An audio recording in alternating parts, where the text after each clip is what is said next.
This is the righteous view. Okay. Technical difficulties, people. With your hosts, Alia Byers, Deborah Hoskins, and Christina McCormick. Look, it's technical difficulties. This is the righteous. Y'all know, y'all know how we do. We are live. It's technical difficulties. Oh, welcome everyone. Welcome everyone. We were trying to get our opening and it wouldn't let us open it. And I'm just going to remove that. Thank you very much. Welcome to the Righteous View, everyone. I am Avia Byers. Our weekly podcast will focus on topics regarding women of all ages. Our mission is to foster righteous, open dialogue on topics that have been taboo within our social communities. We want to cultivate open and healthy discussions between mothers and daughters, husbands and wives, mature women and young women. Our goal is to educate and to provide factual information to these demographics concerning our biological, physiological, and a spiritual existence. So introducing my beautiful co-hosts, Deborah Hoskins and Christina McCormick. Good evening to each and every one. We truly miss you guys. We miss everyone. Welcome. We want to encourage you to tune in weekly every Thursday evening at 6 p.m. Eastern Standard Time, right here for thought-provoking topics that will hopefully stimulate conversations that are sometimes hard and uncomfortable. All right, we are live. Y'all excuse my voice on Facebook at the Hebraic Awakening and the Righteous View, Father. If you miss a podcast, you can view it in past podcasts on our YouTube channel at the Righteous View. If you enjoyed the topics and the discussions have helped you in any way, please subscribe, like, and hit the notification button. Yes. Today, our topic is empowering young women. Right. So I want to introduce our guest professional panelist, Yedida Yehuda. I wish we need to get that sound effect in the background where it's hearing. Yes.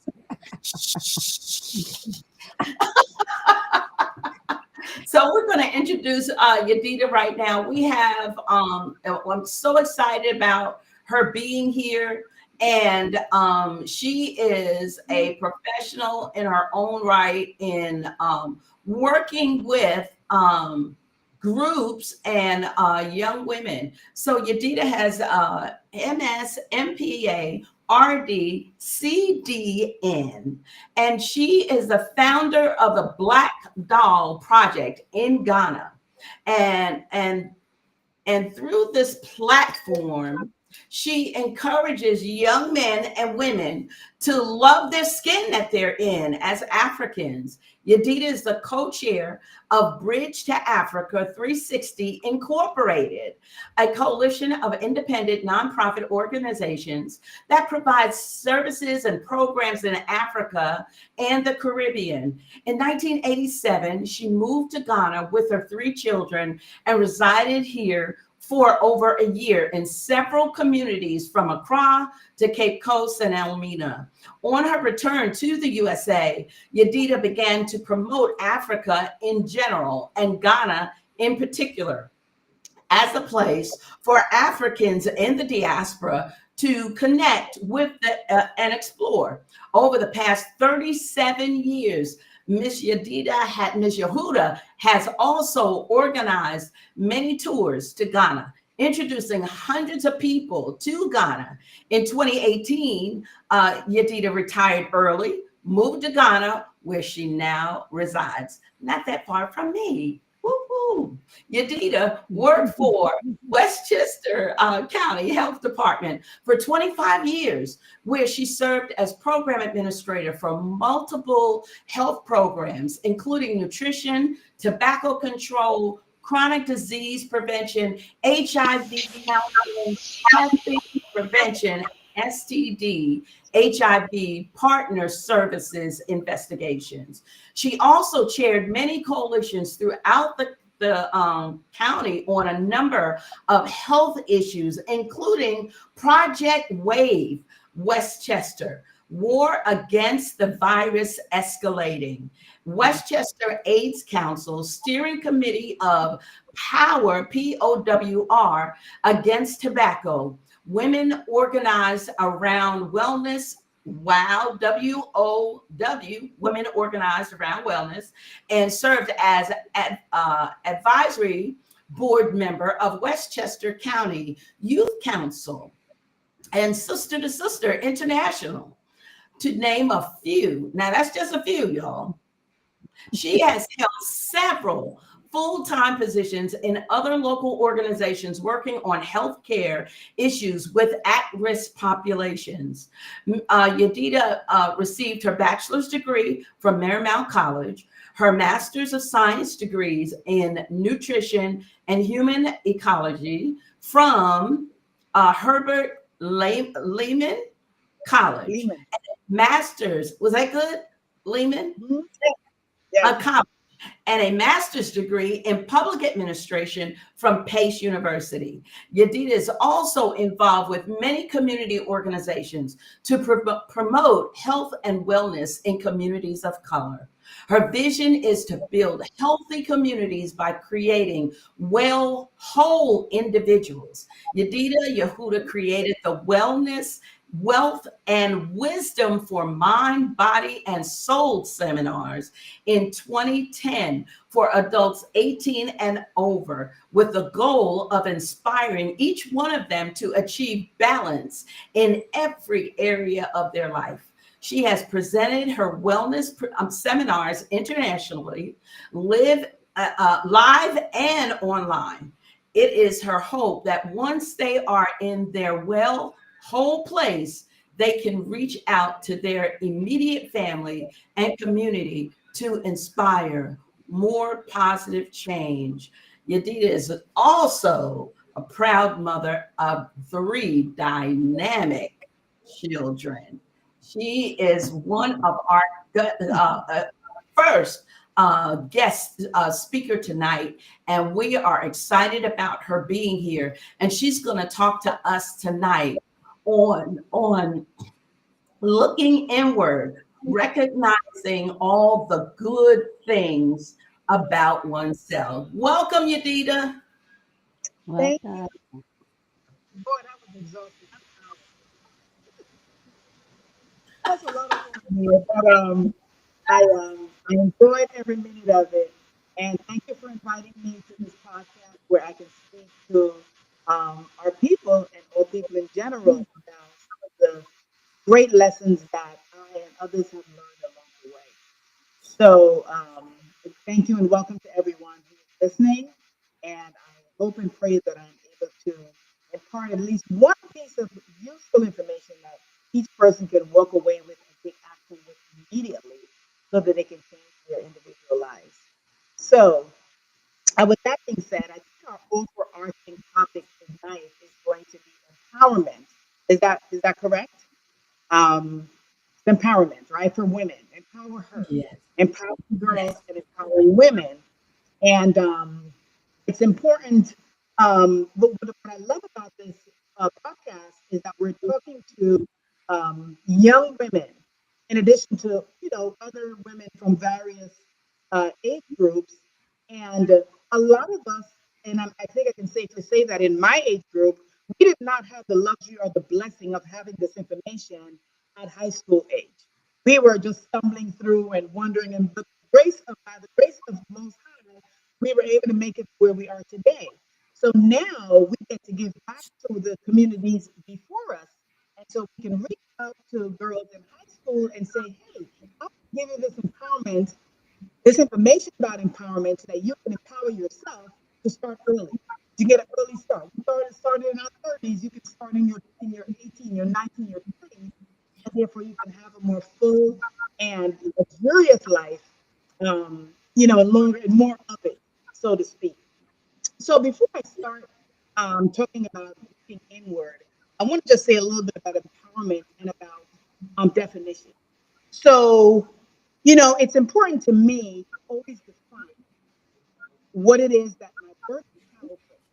And this is the way that we communicate with every language. And so, in every single language, we know that every word has multiple meanings, multiple definitions.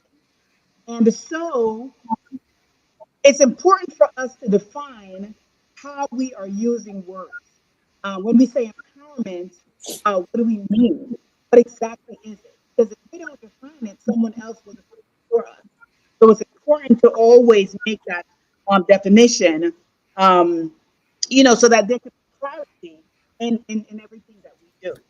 And so let me just give you, there's just so many ways to define empowerment, right?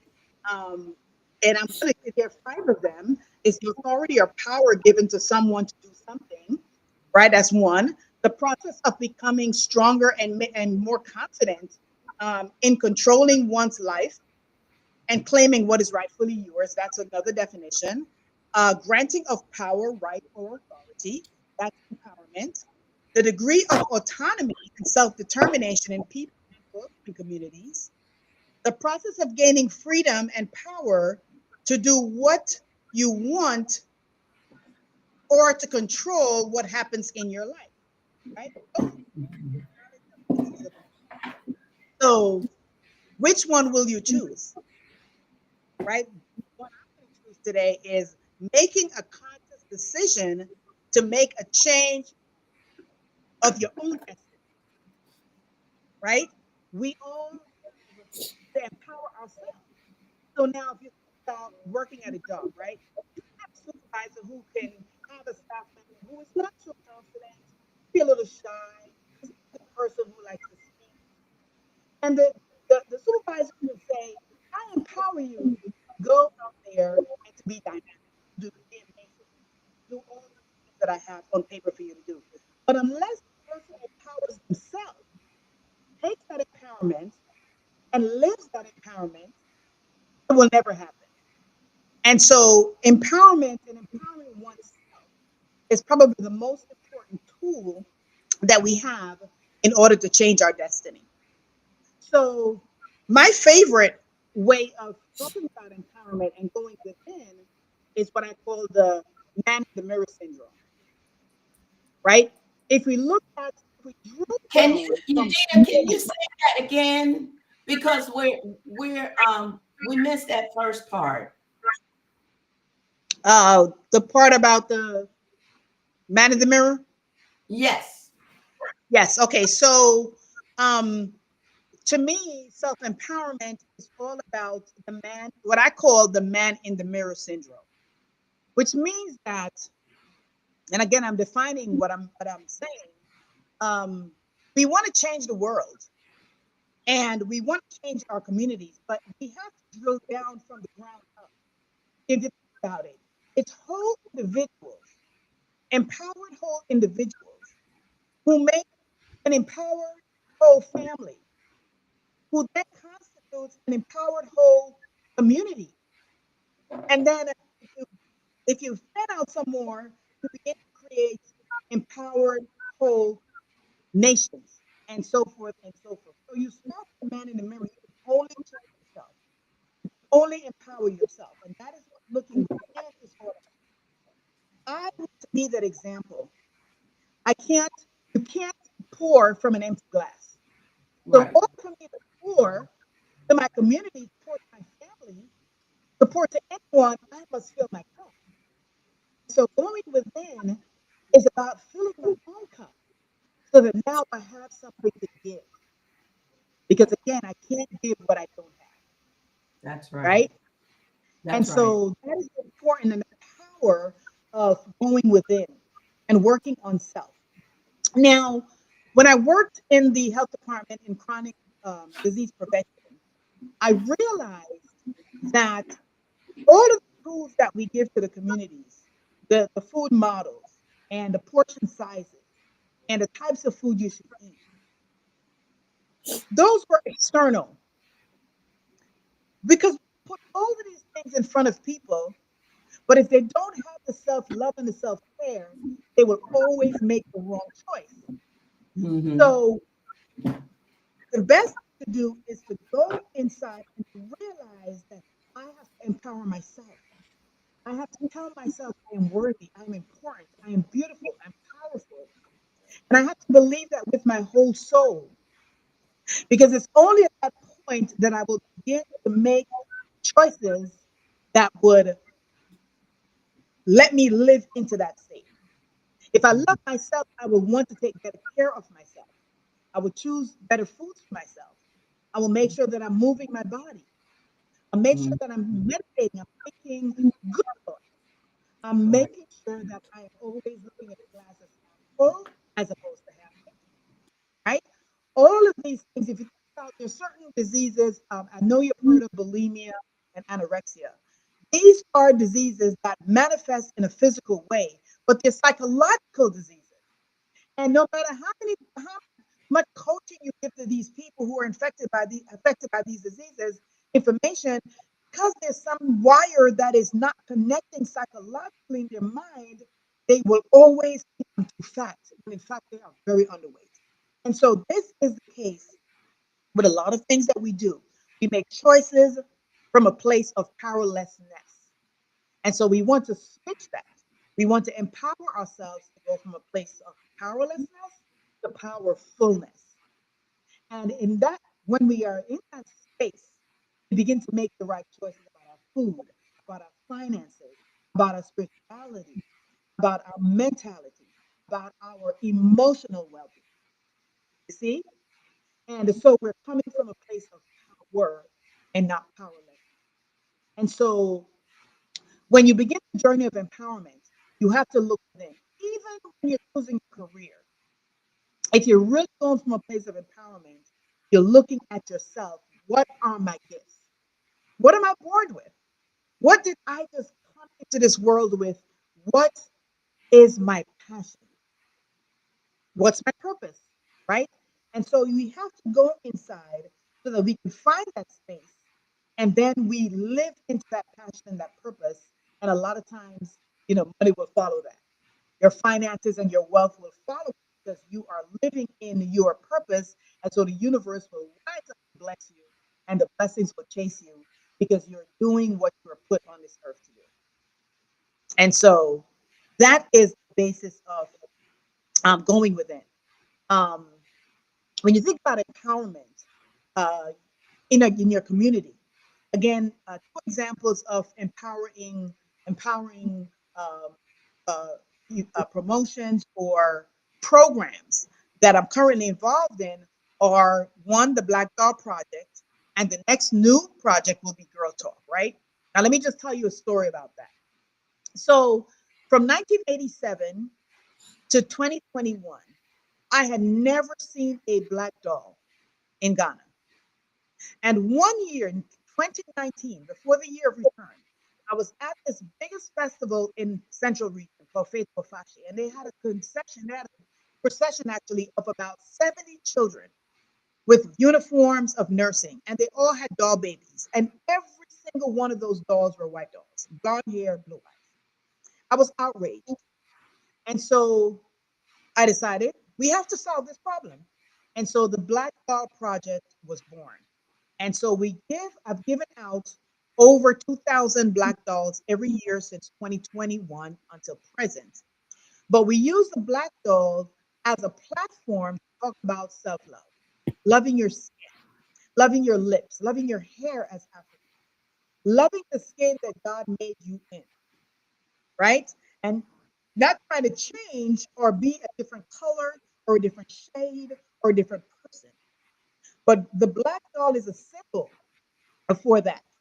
And so we are empowering girls, mothers, boys to support their sisters and their daughters and their mothers, making sure they know that they're beautiful in their black skin. Also, encouraging stores and malls to start selling more Black dolls for our girls so that when they make that choice, the dolls will be available. And that is just a brief summary of the project. So we have given that information to thousands of girls and women and boys throughout Ghana in various different regions. Now we have started another project called Girl Talk, and that is centered around pubescent girls and their menstruation. And so this April will be the first project.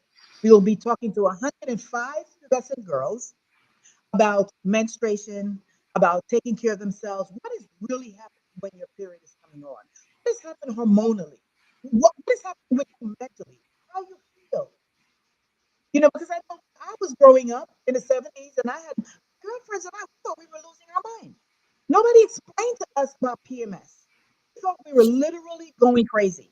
And it wasn't until in my 30s that I realized that all the things we went through were caused by hormones because we were going through puberty.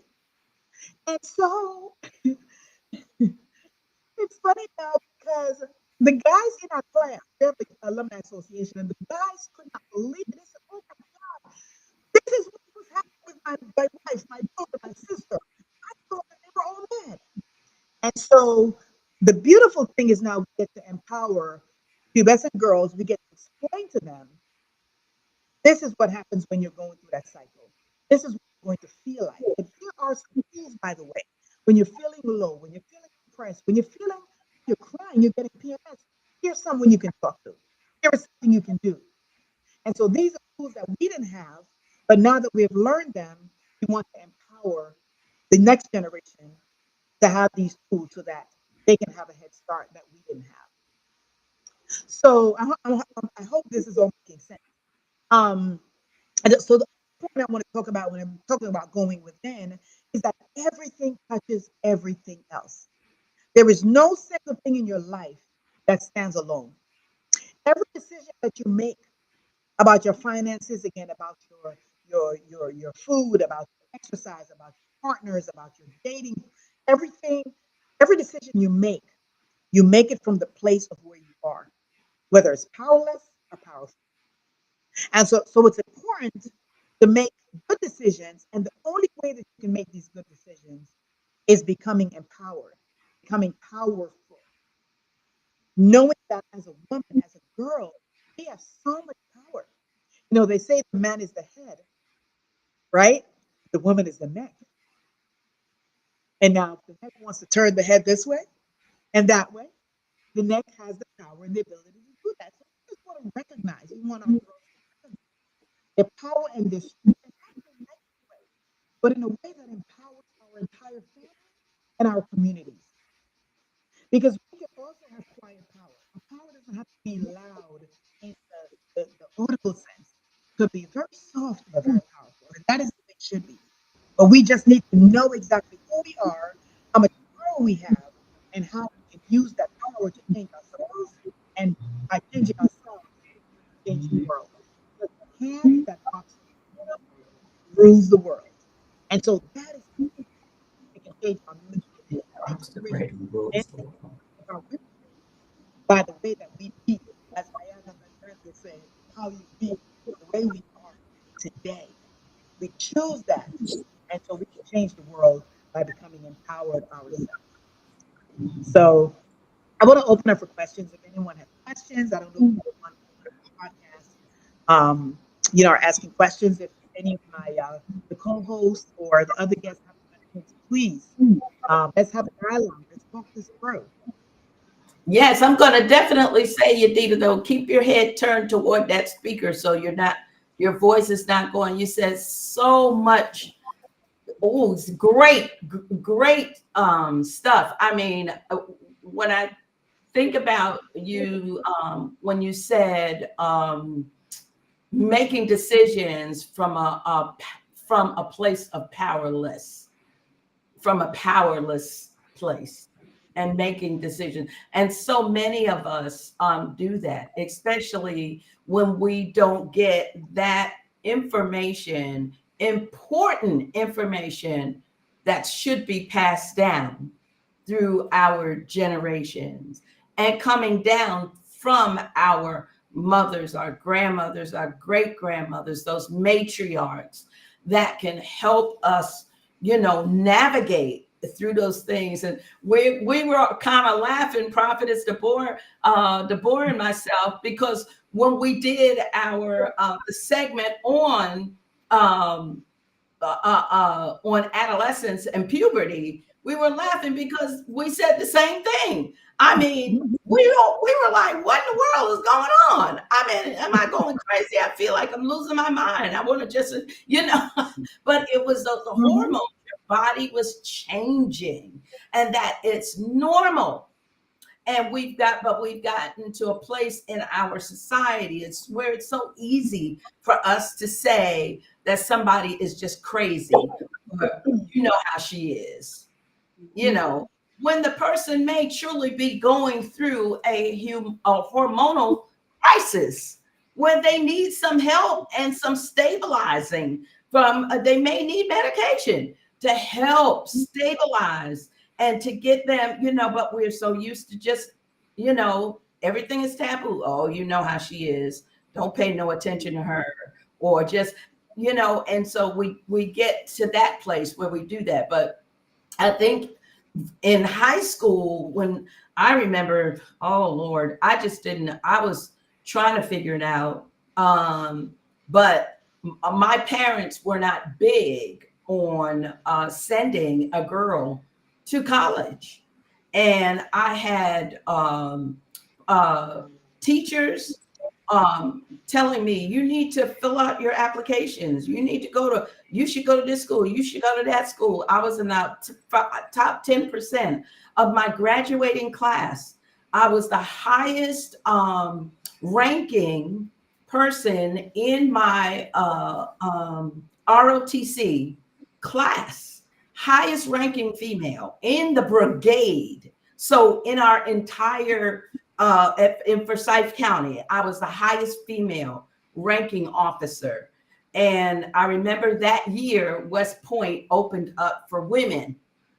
And my sergeant came to me and said, Cutter, I want you to apply for that for West Point. So here I am, 17 years old. I'm like, okay, what does that look like? What is that really going to look like? There's no other women there. Am I going to be the only woman there? Do I really want to put myself in that position? Whatever. And then when I went home and talked to my parents, my father was a pastor. And he was like, no, I don't want my daughter running around with a gun in her hand, not realizing the opportunity that it could have been. Now, there was a lot of horror stories that came out from that with that first group of women who went to West Point. But and I believe all things are that Father Yahweh shields us in areas, protects us and keeps us. If I was meant to go there, that I would have gone. Exactly. But this is the thing. I had no clue, because I didn't have that mentor, person in my life to be able to say, hey, you're smart. You can go to college. You can go to school. But when you're hearing this from your parents, I don't want to send a girl to college. You're just going to go there and you're going to probably get pregnant and you're probably going to just mess up your life. And, and then that makes you kind of shy back and pull back and say, well, maybe I shouldn't go. And so I didn't go until after married, grown children. I was going to college with my son. So at the same time he was going. So to have that mentor and have that, that's what I thought of when you said making decisions in a powerless place. Right. And so a lot of, if you think about the past, a lot of our parents and their parents, they actually did the best they could with what they have. They didn't have the amount of information we have. So they were raised a certain way. We have an opportunity today to make a huge shift in even parenting. We say that our children come through us. The Most High blesses us to be vessels to bring them forth, but they really belong to the Creator. They don't Yes. belong to us. And so they Right. are here. They're on this earth with their own purpose, with their own passion, with things that the Creator has given them gifts to come to this earth to manifest. And we have no right to interfere in that. Our Absolutely. role is to guide them the best way we could until they get to the age where God can speak to them directly and they can move Absolutely. on. And so in the Mhm. past, parents, Mhm. especially in Africa and Caribbean, parents will tell you, I want to be a doctor, lawyer, teacher, nurse. Because, why? For their own gratification, for their own prestige, because it makes money.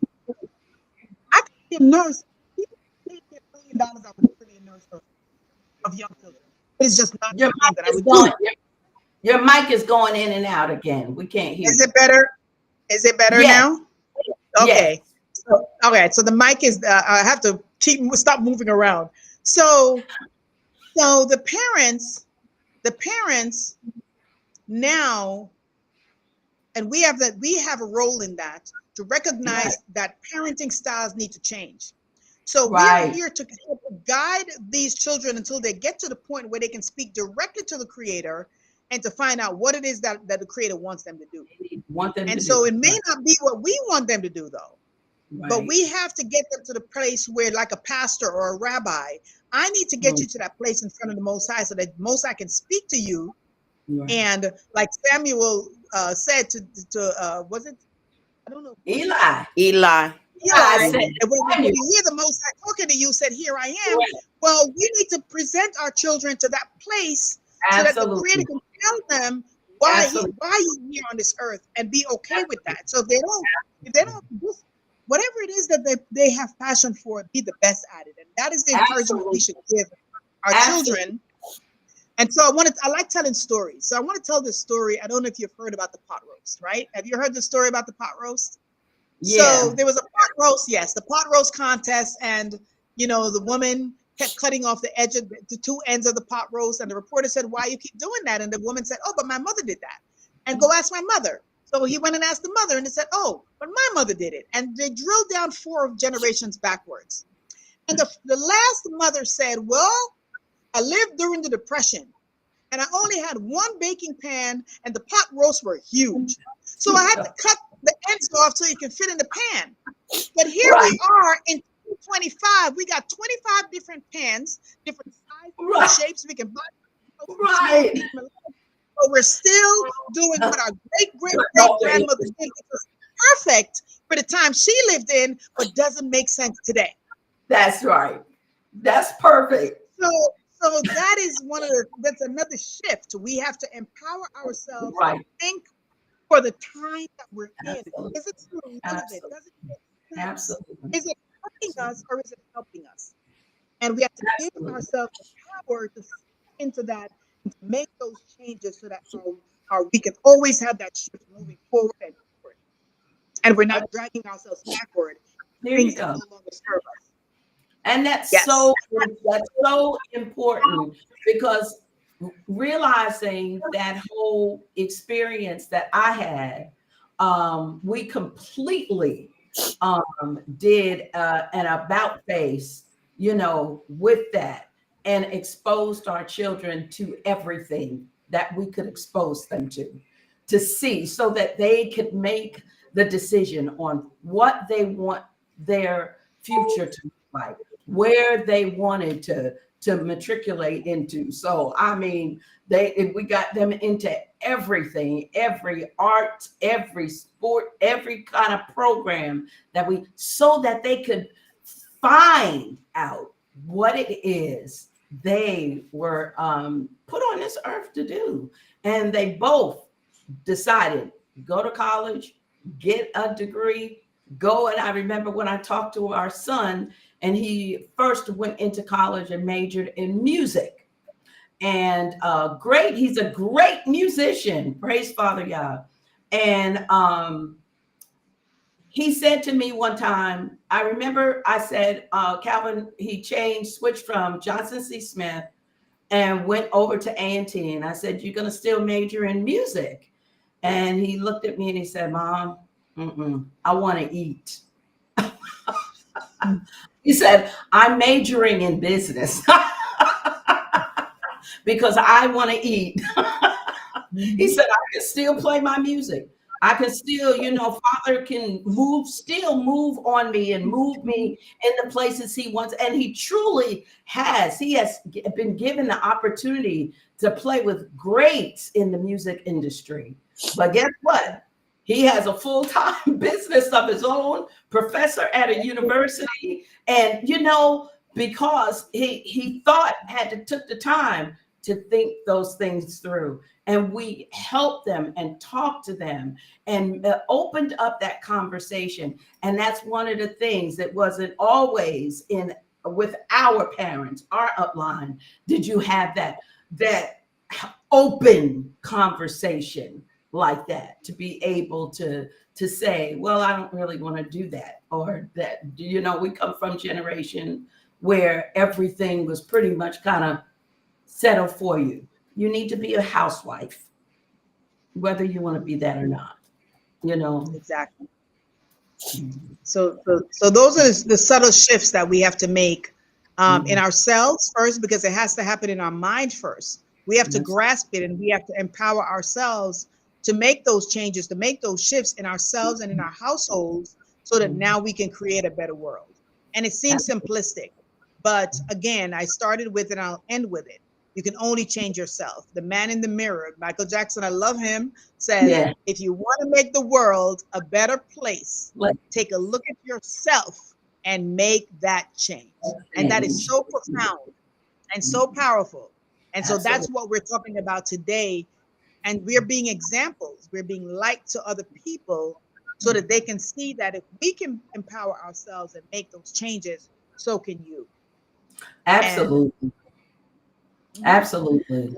I love the Black Doll program. Is wonderful, because I experienced that when we first came over 3 years ago, and I saw all the white baby dolls being sold in the little shops on the street. And I stopped and I asked one young lady, I said, why don't you have any black baby dolls?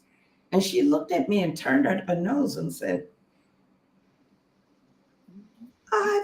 I looked at her and said, you are beautiful. Look at you.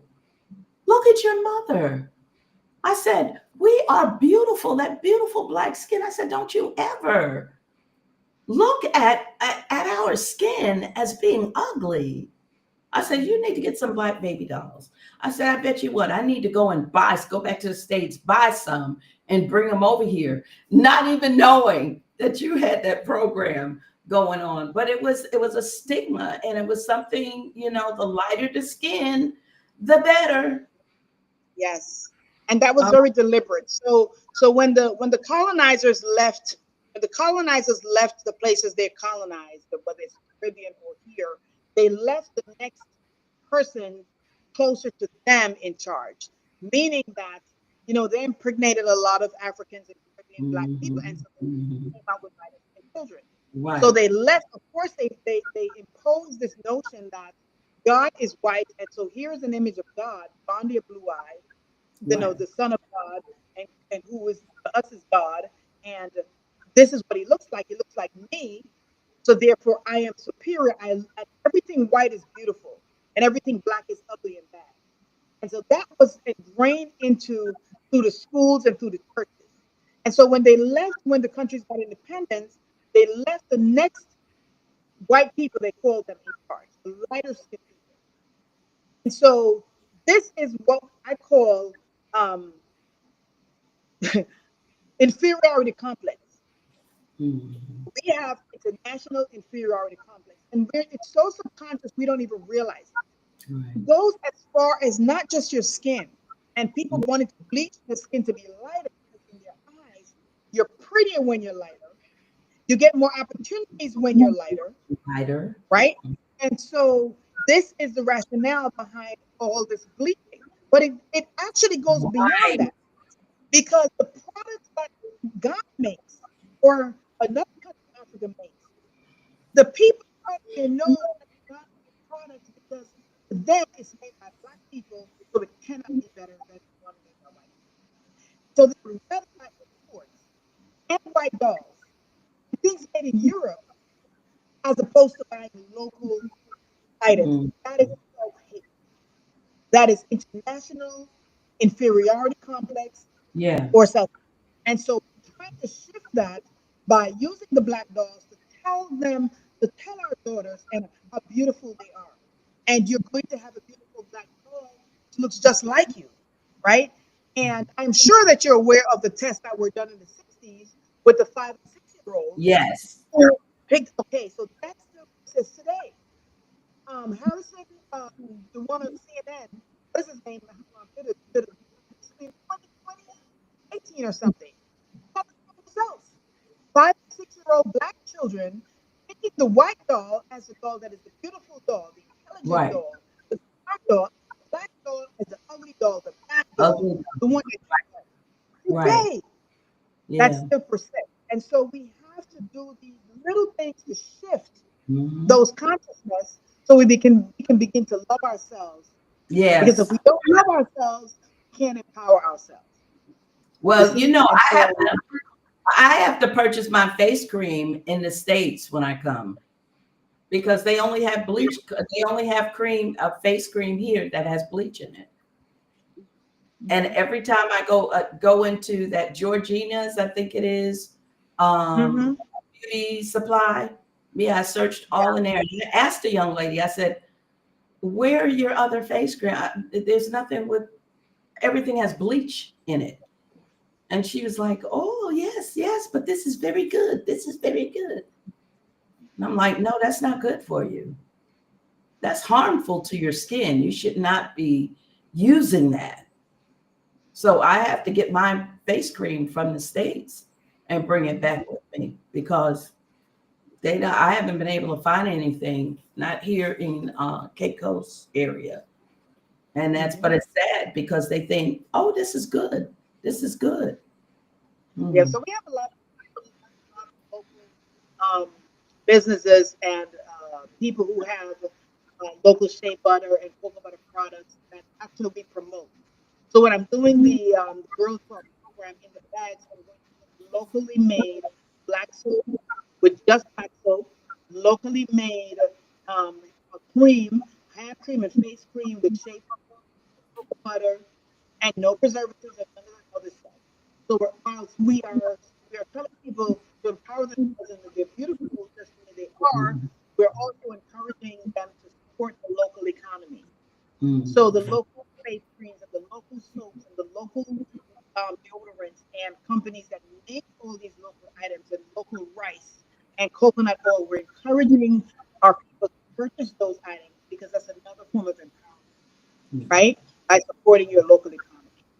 And That's so it's a very long, it's a very far-reaching, um, very complex, very far-reaching model that we're doing here, right? And it may look like it's, even something as good, taking care of your neighborhood. If you love yourself and you love your community, you will never drop trash on the ground because you will have respect for your community and you would want it to be clean. right. And so it's so important. People think that it's a simple thing and it's just a matter of bleaching or just choosing the right foods, but it's very far reaching. And so the reverse is also far reaching. So the empowerment you feel individually will transcend and will now expand to your entire family and your community. And we can really see some changes like that. And so we're doing Mhm. important work. And, we should continue to do that and empower and support each other, in this great work that we're doing. I think somebody disappeared.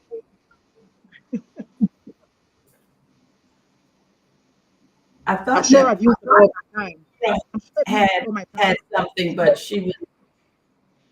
I think she went off. Her video is off, but that was a great, so many great points, and there's so much work that needs to be done, and that we don't realize. Sometimes we think because we come from the U.S., we're in the U.S., that these things are polarized, but they're not. It's all over the world. Wherever we are as Black people, wherever we are, that's where the challenges are, and the struggles, and the issues, and the and where we have to regain that power. Deborah, did you want to bring something in? I think you were.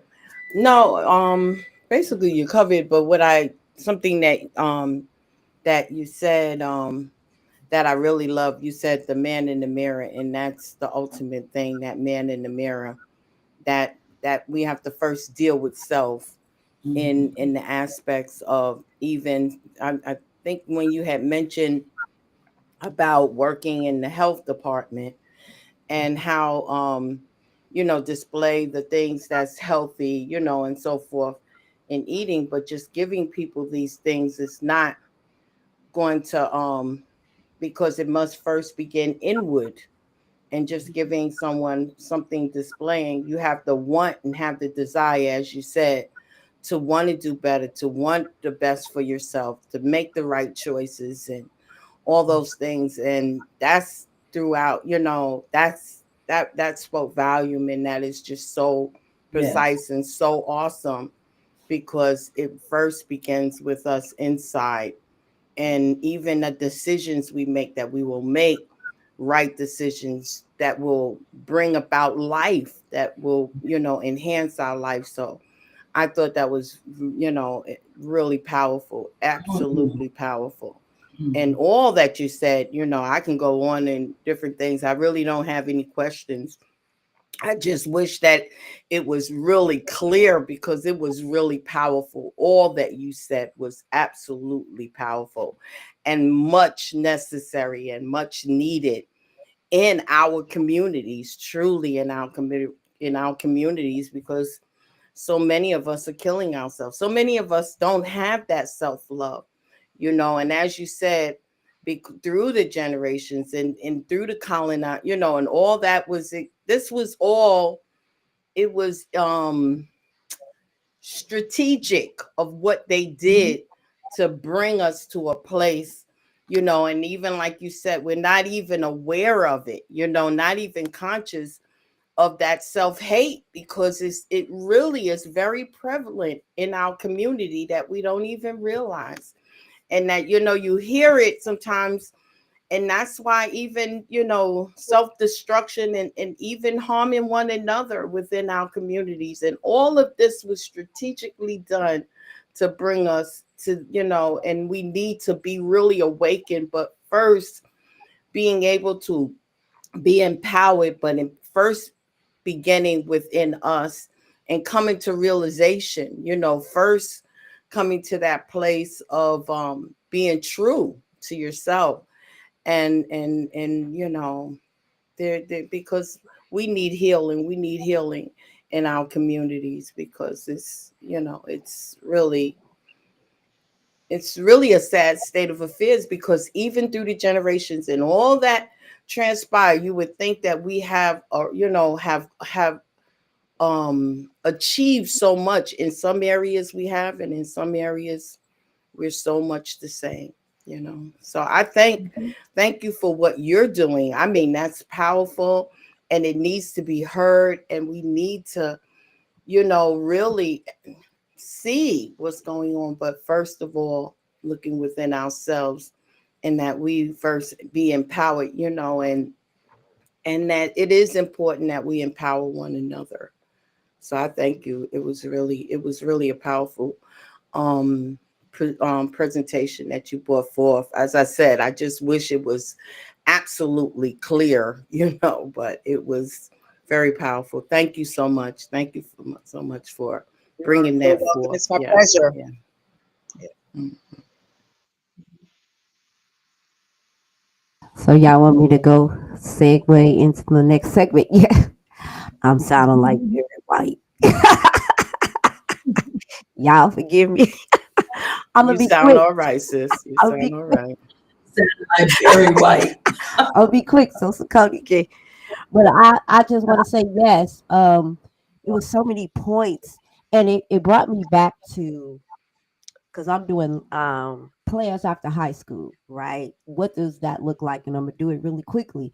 However, she said something really key that I harp on. Our parenting style needs to change. We have information now that our foremothers and forefathers did not have. However, because we live in a very capitalistic society, it is keeping us working and chasing things that is really not helping us to build wealth. And because I have that homeschool hub, I always say our children are our wealth. That is a part of generational wealth building. And I would say that um, planning high school starts right at 13.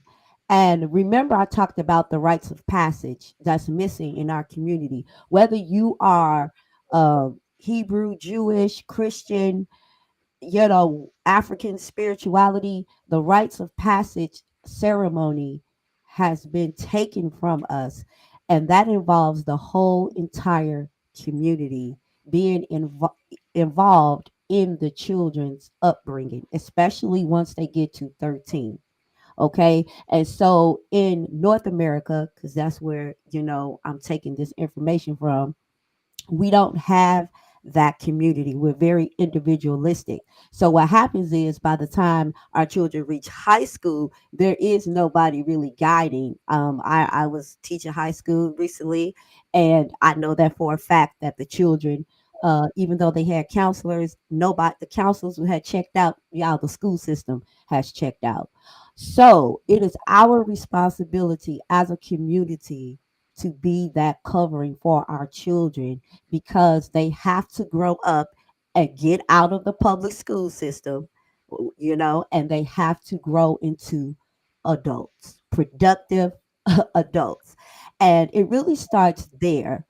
However, by your junior year, because freshmen and sophomores, from my personal experience, they are still very immature. They sit in class and farting and stuff, and I'm like, y'all, what grade y'all in? And I can call it. But by the time junior year, you are taking your ACTs, SATs, you should be thinking about transitioning out of high school. So you're starting to plan there. And I pray that all of because the demographic of parenting looks different, y'all. We have a lot of single parenting going on. So I'm talking to the heavily on the single parenting, because that's just the demographics nowadays. That's what we're working with. And I always compel mothers, because I was a single mother as well before I got married.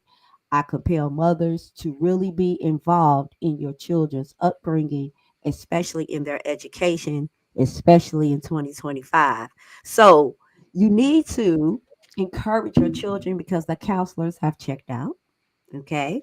So we really want our children to focus on their skills. Okay. So at age 13, they should have been coming into the kind of skills that they have. All right. They should be aware at 13, but we know. We know that's different here in America. So by the time they are 16, 17, they should really be honing in on their skill set, because they're getting ready to graduate. Some of the skill sets that they should hone in on, my biggest one, critical thinking, which most adults, we have a hard time with that. They don't really teach that anymore. But critical thinking, that is going to help empower us, especially our young ladies coming out of high school, making plans to be a young adult. Time management, we have to teach our young people how to manage their time. This is going to take the community. That goes with self management, how to communicate effectively, right? So I always pick on Gen Z. They always whining. They always complaining. So we have to teach them how to communicate effectively. And then we have some flaws in the other generations, because some generations didn't communicate. You just do what I say, and that's it. So social awareness. We've touched on this before with our special needs community. Okay. We have a lot of people with Asperger's and autism.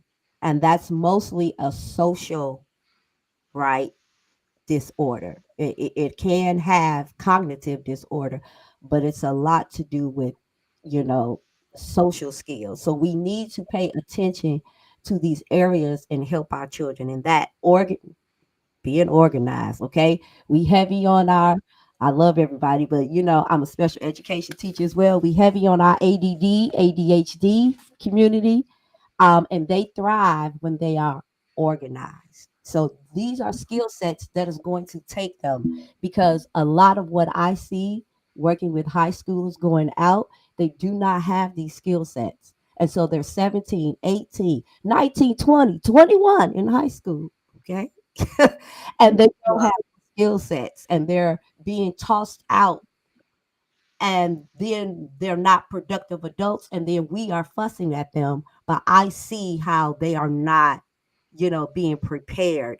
um Going into the next one, emotional intelligence, something that we're bringing to the table. Hopefully I can get that started this summer. Emotional intelligence, teaching our community how to be aware of your emotions, how to regulate yourself, because you cannot go into your place of work cussing out your boss.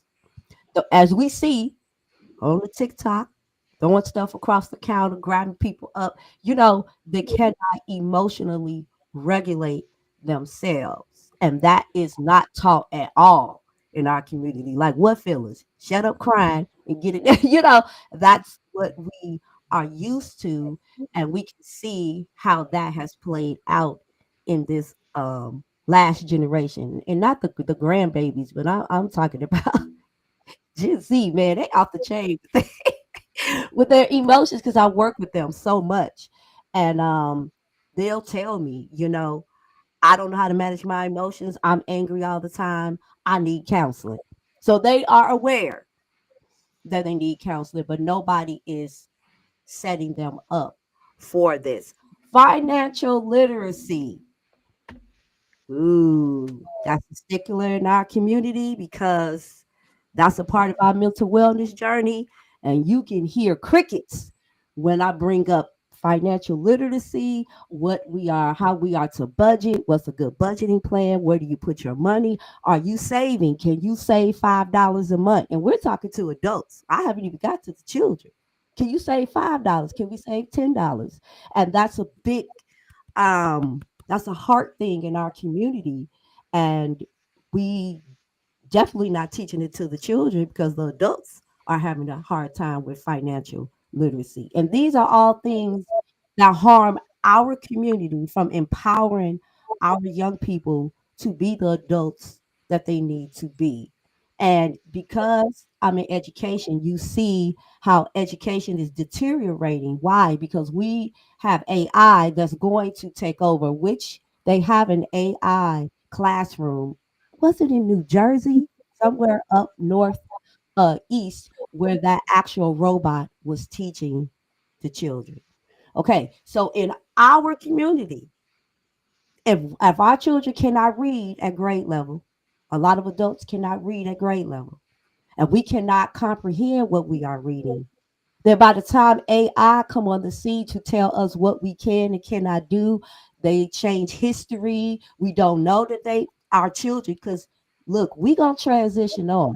So we talk about them grandbabies. They're not gonna know that the history has been changed because AI said this is the way it goes.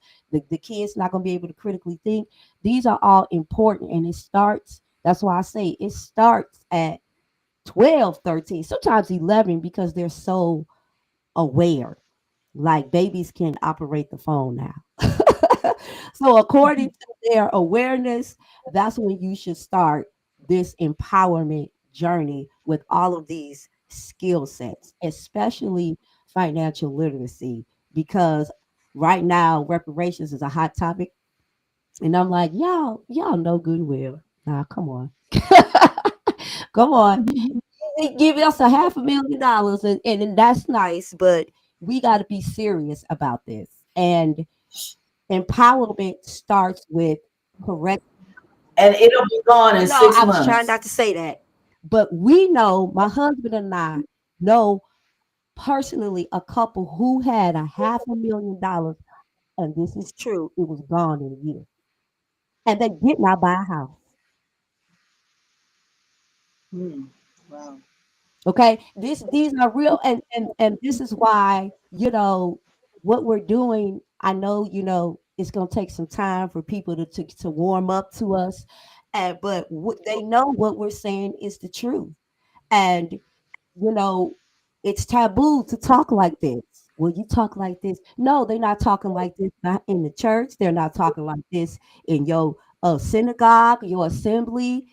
Everybody is talking about end times and how we're going to escape. But I'm sorry, we have generations that need to be empowered, right, to survive your end time theory, right? And these are skill sets in our community that is being lost. And I believe we did have it somewhat, you know, especially with the silent generation, you know, um, what am I, Gen X and then millennial, the baby boomers. We kind of have it, yeah, Baby boom but generation. Mhm. Baby it's boomers. a lost art because of the single parent epidemic, right? You can't be in two places at one time. I know, mamas. I can hear you. I can't be in two places at one time. I gotta go to work. I gotta pay these bills. I understand. I understand.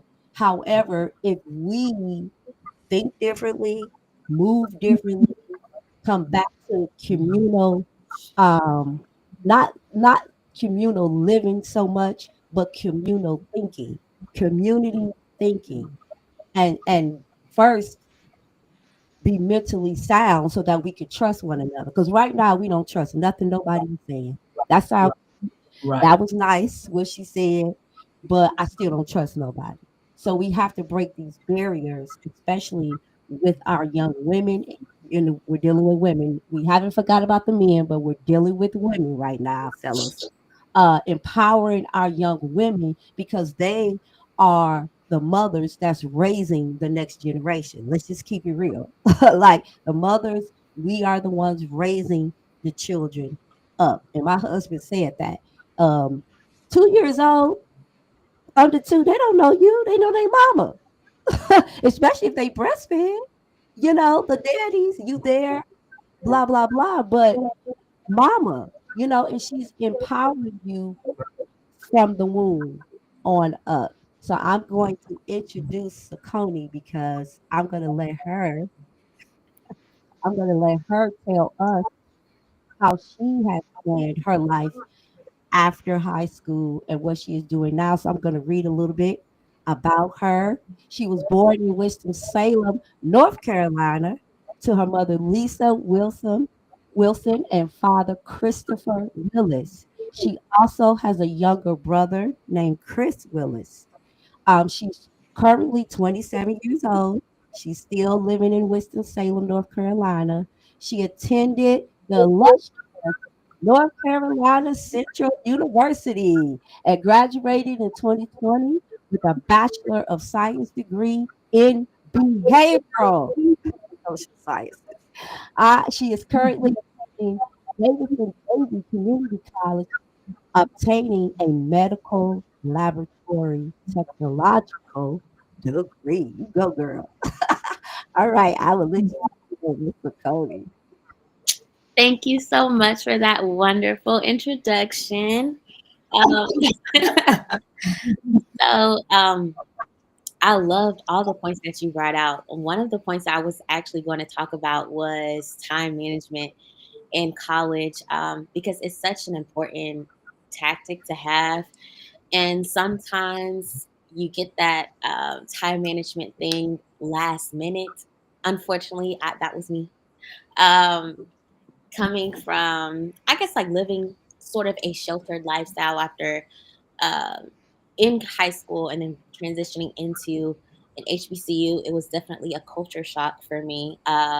Considering my high school was pretty diverse, but being around like above exceptional Black women, Black men, a Black culture, it was something that I've always longed for. and coming in contact with it was a culture shock. So I definitely met a lot of different people.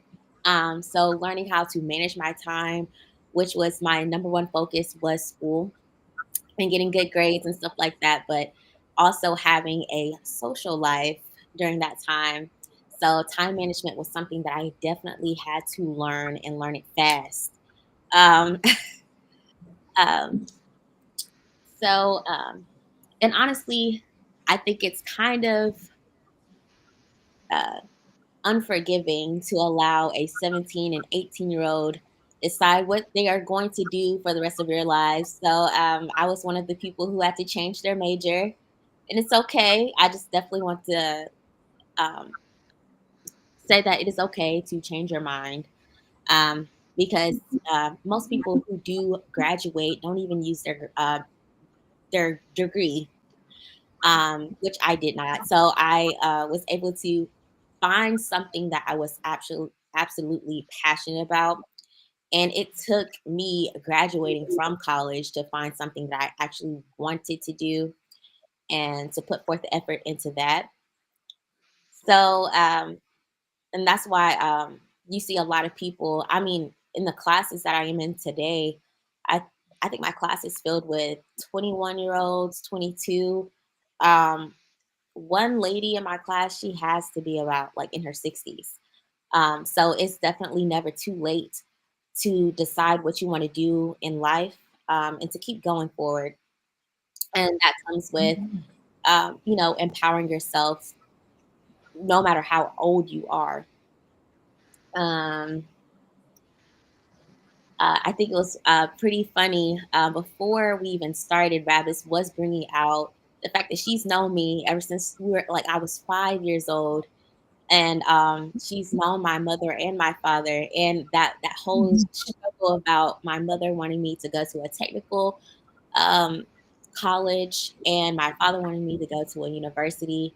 Um, it's funny because I also wanted to go to a university as well, so I got the luxury of doing it twice.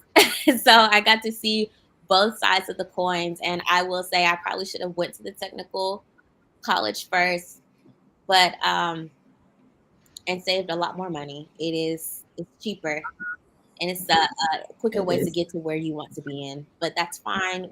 I use that as a learning lesson, so it's for the future generations to teach them to do a little bit more research, as much as you can. Um, yeah, mine is not that long. So if you guys do have any points or questions, I can definitely elaborate on that. But I am done. Thank you so much.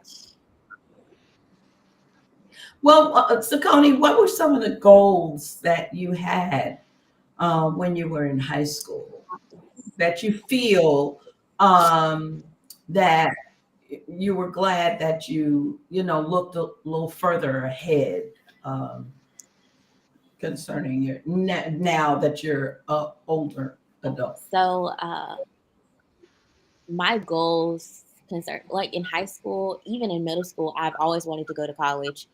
Always, always, always. Even then I was just kind of obsessed with what college would I even get into or where would I even go. So um being able to even get that opportunity was a blessing to me, and being able to graduate as well. Um, but I knew in high school, because most of the classes that I did take, like AP courses, there were a lot of Black people in my honors courses, but the AP courses, I was sometimes the only Black girl, or there was probably like 2 or 3 Black people in my class. I knew in high school I wanted to be surrounded with people that looked like me, who were exceptional people, because I felt like I had the rest of my life to be around people who didn't. I might as well at least have a say so of what type of community I wanted to be involved with and to indulge in. And I'm grateful to have that experience, because even in college, I was really shy. I stayed very secluded unless I knew that person. Unless I knew that person. But of course, in college, I didn't know anyone. So my freshman year, I was pretty much to myself, which I hated. But my sophomore year is where I decided to venture out a little bit and get to know people on campus. That's why I joined community service organizations where I was able to interact with people and also with the community in Durham. I volunteered at at the local elementary school where because to graduate from our school we have to get volunteering hours.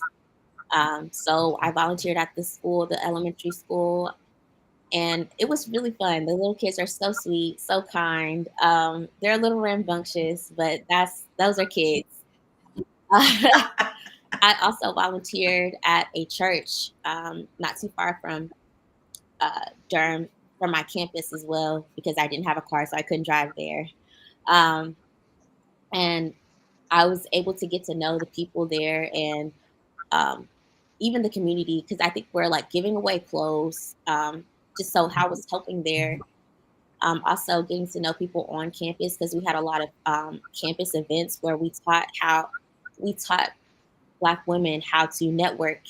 We also had like natural hair classes, and just to get to know our sisters there. So it was really nice. It was something that I do encourage a lot of people to do on campus. If you're someone who is like me and who just needs a little bit of a nudge, join a community service organization to where you're able to help out around your community and also get to know people on your campus. And also, didn't you remember you did, because I gave you a bunch of my purses. What was that program? Wasn't that, it was some kind of program where you guys were giving out like purses, handbags. Yeah, it had to have been and for my Collegiate 100 an event or something. We were giving away bags. It had to have been for that. Mm, Yes, 'cause that yeah, was for that was hours. great. I remember this. Yeah, I remember. Yeah, I did. That was a great program. I was Well, great. Oh. Go ahead. Go No, ahead. as I was listening to Saucony and even as I listened to certain things that you had said when you were younger and how your parents weren't, for college.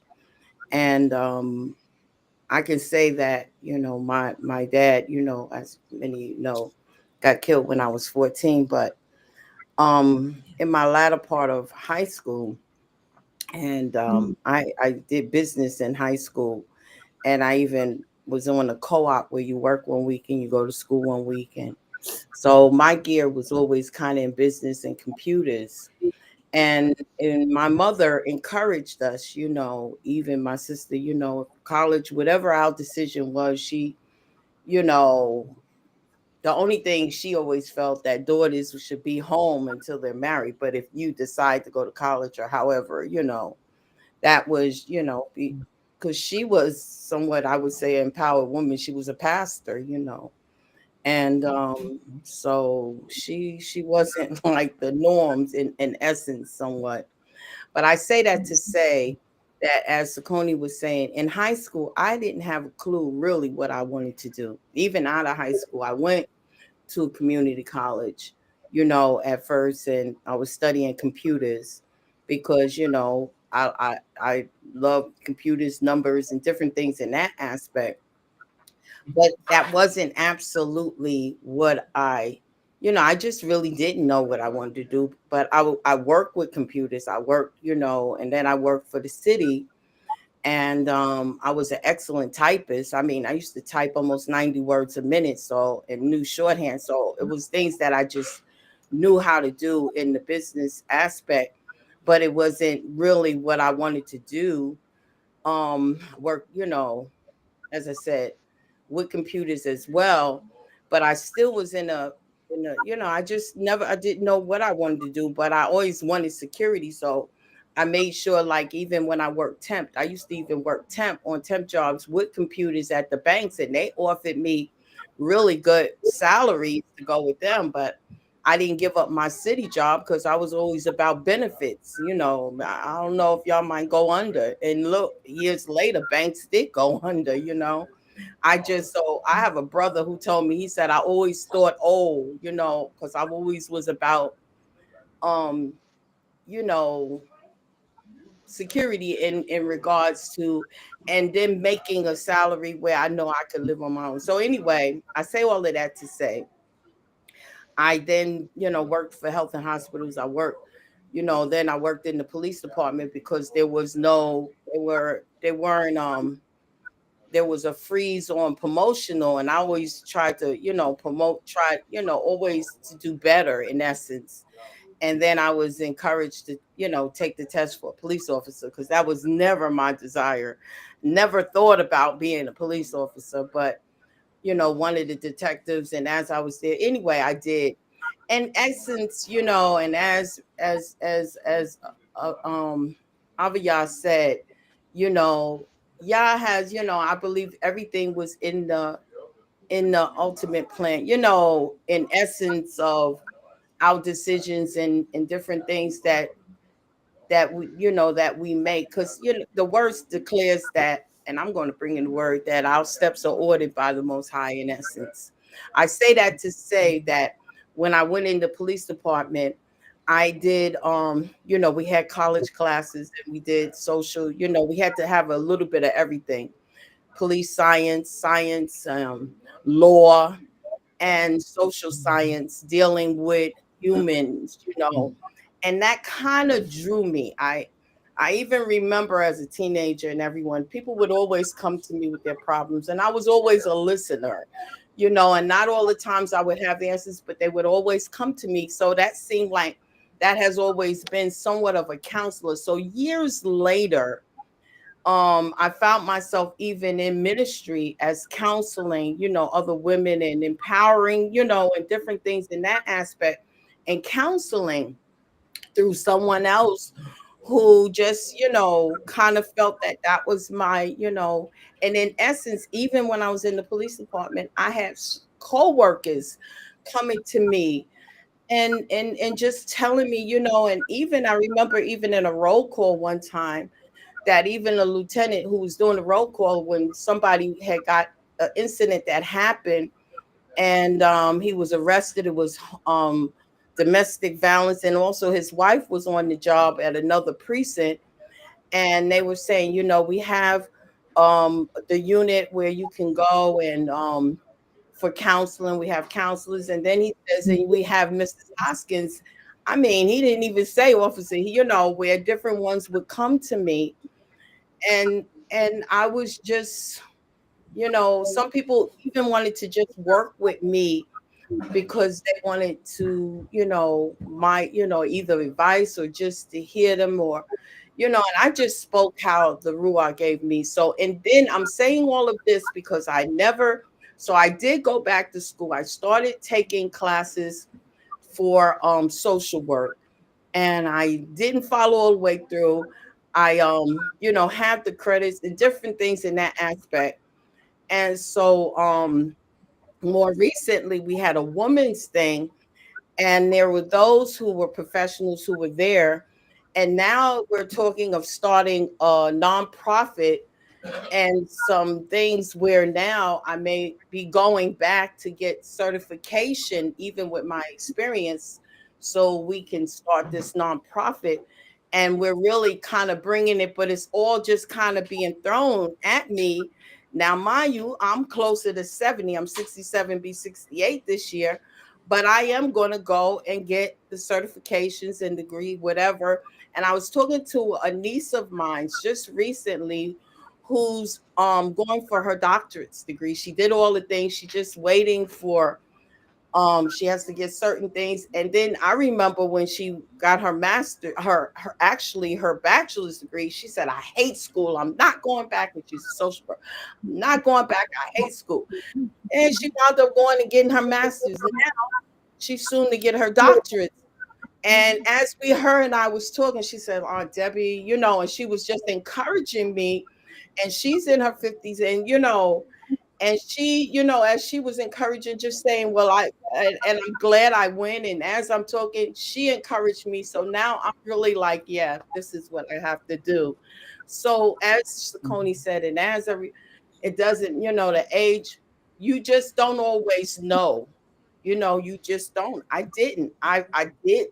My career. I'm retired. And I get a good pension. All of that, but it's still you're still, and I'm a pastor, a congregational leader and so forth.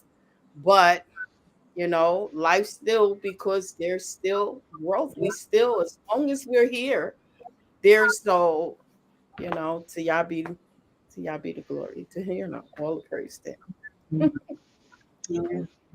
There's a saying that say that we are spiritual beings having a human experience. And sometimes we get it twisted. We get it twisted. You just don't know. The other way. You just don't know. You just don't know. So, yeah. But go ahead, Yadida. Knowing that you're able to do it and encourage, being encouraged and being empowered to know, and this is what we do for one another, that we continue to build one another. But as it's been said, you got to first, look at that man in the mirror and first within yourself. And that's more important than anything. Yeah. Yadida, go ahead. Yes, you were trying so to. I was saying that we're spiritual beings having a human experience, and especially when it comes to African people, that's why they call us soul people. We have that little extra connection to the Most High. It's just who we are. And I think when we allow that to guide us, to be our anchor, you can't go wrong. And so, they say when man plans, God laughs, because he laughs. Right, because sometimes we don't leave that little space. We have it all in our head, and we don't leave that space to remember that, but I'm here being guided by a supreme being, and there may be things that supreme wants me to do that I need to be focused on, and I need to do that. And so it behooves us to remember that. And if we make our spiritual wellness our core, now it has nothing to do with religion. It has to do with the connection that we have with the Creator, whatever you call the Creator. It has to do with that connection that you have. That should be our paramount goal in life from an early age. Let's get connected. Let's get that voice. Let's get those messages. Let's get that guidance so that we can make our calling and election sure. Meaning whatever it is that we're called to do, but if the voice is absent, or if we are not connected to the voice, it may take us a while.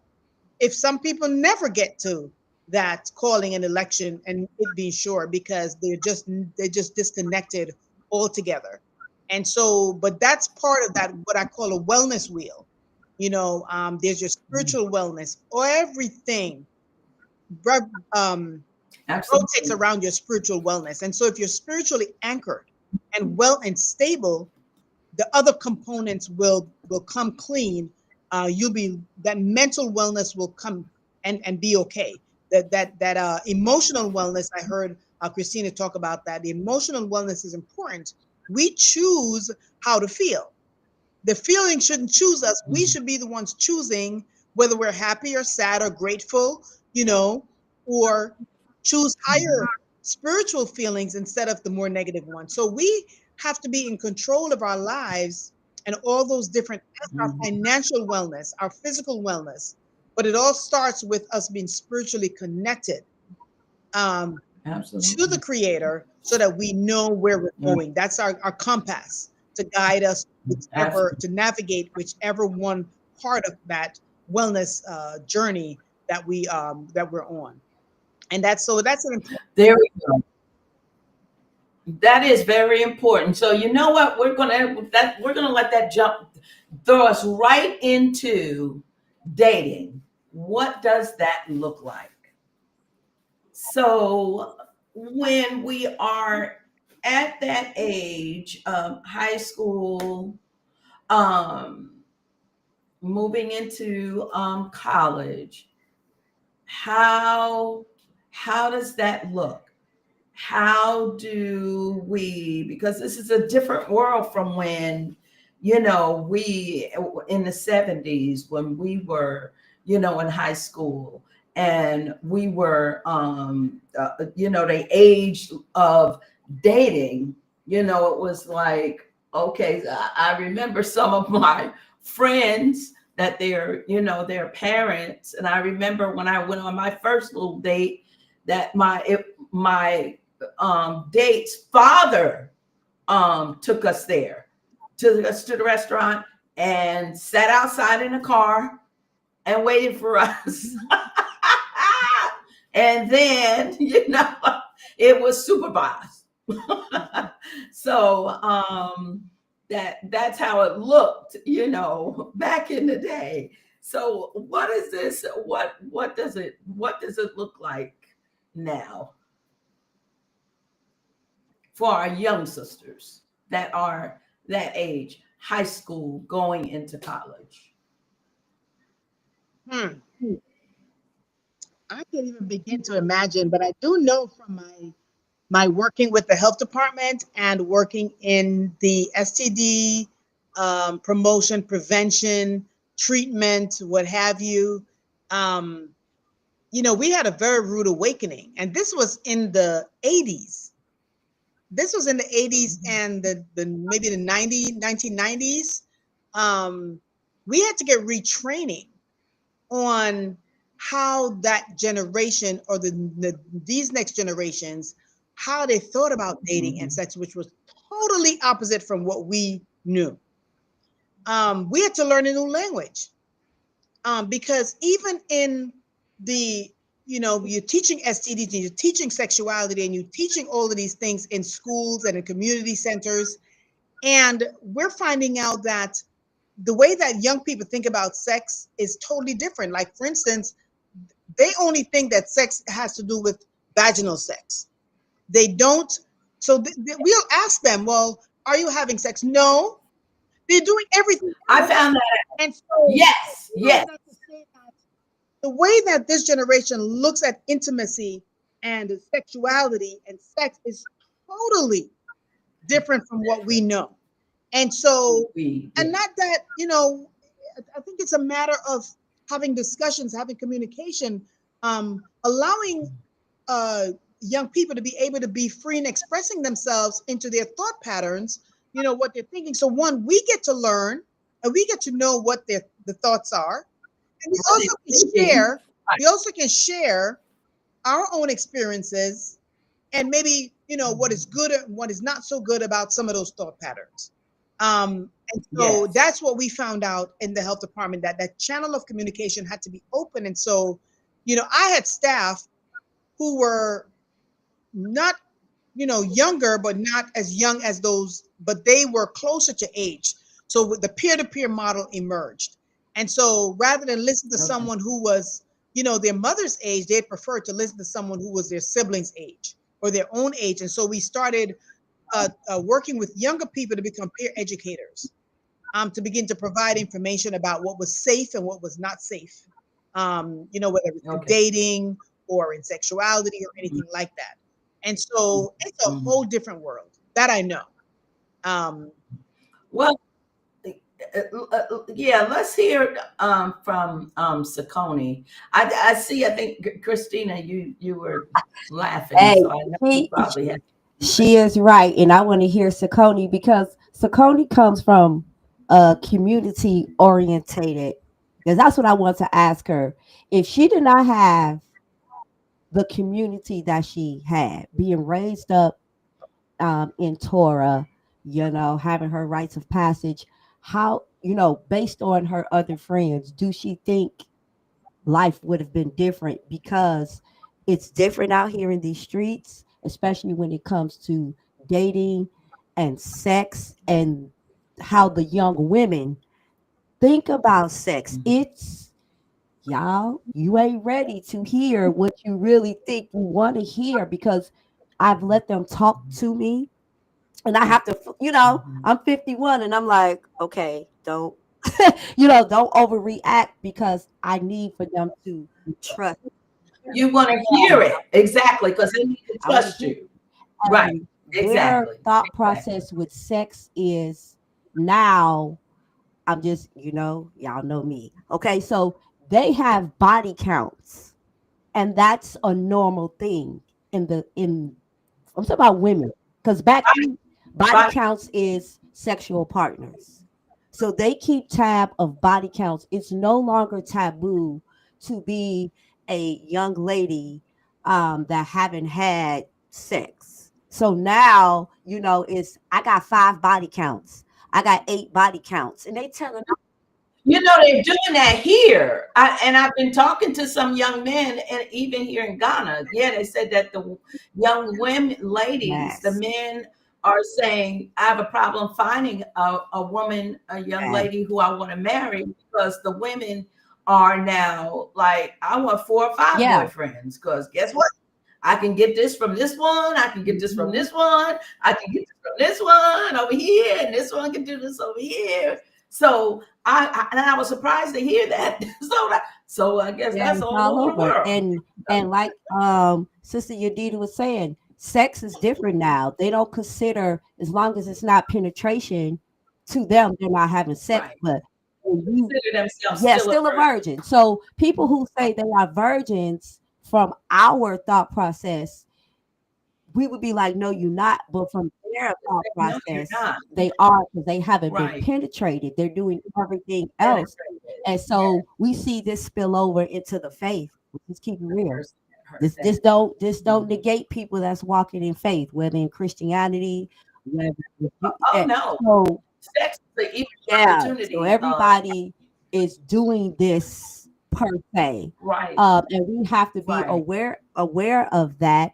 And I'm not condoning it, but I am aware so that now I can say, sister, as I was a single mom, I know, listen, it's still the same. Your vagina is still the same. Back when creation was made, back when Eve, all the way up to 2025. And we have to talk about vagina health. And so when I start talking to them, instead of saying, keep yourselves pure before marriage, they're going to check out. They're going to check out. Now, that's what you really want to say. Yeah. But I come from a health standpoint where I'm not getting graphic on here, but with those girls, I have to get graphic because as a You nurse, do. as a Yeah. former nurse, I've taken care of elderly women who were very promiscuous and they could not hold their bowels because they told me Right. that they were, Right. having anal sex so much. Y'all, people So much. service and stuff. Absolutely. I was fresh nurse Absolutely. and Christina Absolutely. and the nurse, I had to hold the lady down because her cervix fell out and she took her hand and shoved it back. These are things from sexual activity from being, I know people in college that loved rough sex and so their cervix was turned backwards. They had to be rolled out of the dormitory into the emergency room. Like we got to get off of I know we all are believers in, I understand that, but we have to talk from a place to where we're going to get them to think about that. So I know Sakoni is different, but I want to hear her. If she didn't have this community, from 5 on up and looking at her friends, I know she ain't going to spill all the tea, but I want to hear some of it. You grown now, Sakoni. You can tell it. Oh no. No, I will say if I did not have the community that I have now, I probably would be a single mother. It's kind of it's crazy. The dating world is honestly crazy now. That's why like right now I'm just like I don't even participate in it. I've got school, and that's the only thing I really care about right now. So I probably am not the best person, and I think I've checked out from dating for like 3 years now. But yeah, I mean, Rabbits, I told you about him, but you know, I had a relationship that I was in for like 2 years, and then after that, like after that relationship was over, he got another girl pregnant. So I think I just checked out. Honestly, Mm. I've been over it.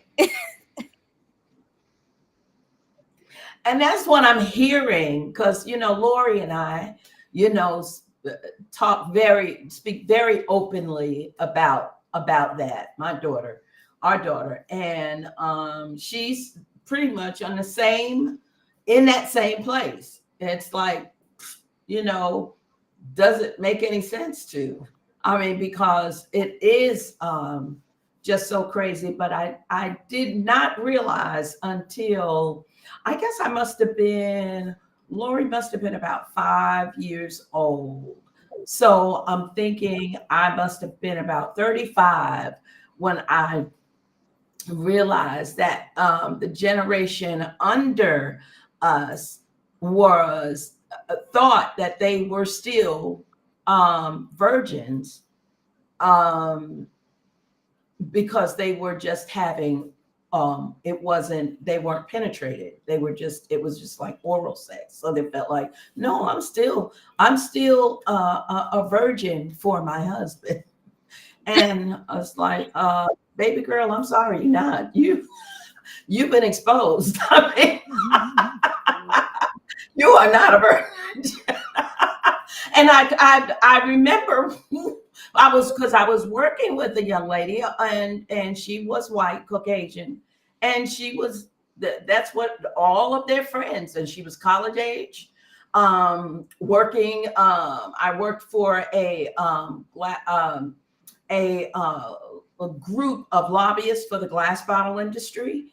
And so we had a lot of people that would come in, that would go to the legislators and, talk up for the, try to boost for the bottle industry, glass industry.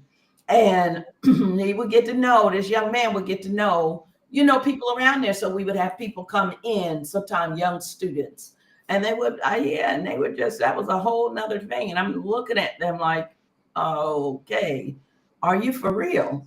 So that just changing that mindset, or changing, how did we get there? Well, we're there. How do we We're there now. We're there now. So I think that the conversations around promiscuity and all of this other stuff is very loud, and so we can't allow that loudness to drown out common sense. And so, even though it seems daunting and it seems as if it's overwhelming because there's so much other stuff, we're kind of outnumbered. I think the conversation still has to continue, and we have to find ways to communicate that, to keep the communication open, to stay on top of things, that don't close our ears and our eyes and shut it out, but know what's going on, with the intention of giving an alternative. When you're a nurse, or when you come from a health background where you have to deal with this stuff realistically, it's easier. But we can't stop having the conversations about, again, abstinence is the best way. We still continue to have that conversation. Abstinence is still the best way. If you can't be abstinent, if you cannot be abstinent for whatever reason, there's temptation, there's pressure, then these are the other next best things you can do. But we didn't stop having the conversation because there was so much sexual activity going on, and we didn't have to stop talking about abstinence just because there was so much, everybody was doing it. We still kept that, and we still have to. There you go. Yeah, absolutely. So someone is asked the question. So how do we help our children not give up on the possibility of healthy marriages? So one thing young people have to see. My husband and I always wanted our children to see what a healthy marriage was, to see what a nurturing mother is, to see what a present father and light of the house is there. You know, that man, that figure. A man child needs to a lot of times see a man walking out that position. So it's really, I think one of the problems with is that either our children see their parents with this beautiful or this marriage or relationship, and it's been stationary, and they don't see that is a norm. So then it's a thought, how can this happen with me? Yeah, my mom and dad look like that, but I don't see that as the norm. I think they have to see, your children have to see those examples, because our children learn by they are visual learners. Black children are visual learners. We are hands-on learners, and that's why we are so brilliant. That's why we can go in like the gentleman who performed the first, bypass surgery on blue babies for them the oxygen to get to the heart in order for them to survive and breathe. The man was just brilliant, didn't even have a PhD, didn't go to medical school.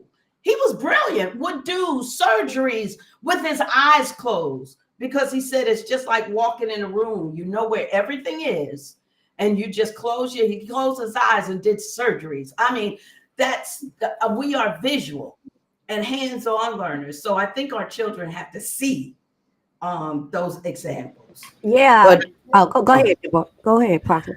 Go ahead. I'm not. I agree with that, but we don't have that today. A lot of in our society, we have more single parents, and That's true. And the sad thing is what we're hearing about them in high school and so forth. Listen, it even goes down. I have fifth graders. I did half the school program, and these were even in elementary school. But I say this to say is that as you said, Avia, in regards to see, and many of them are seeing that their parents are doing the same thing. The same thing, I'm telling you. And even those in the faith, something that Christina mentioned, we're seeing, I mean, dealing with women who give in to these different things, and they're professing to be walking, even talking in Torah and giving it.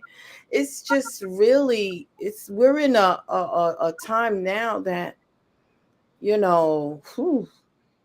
I mean, look at even what's going on in a lot of the Hebrew communities with this multiple marriages and the things that's even going on in some of these issues of some of them.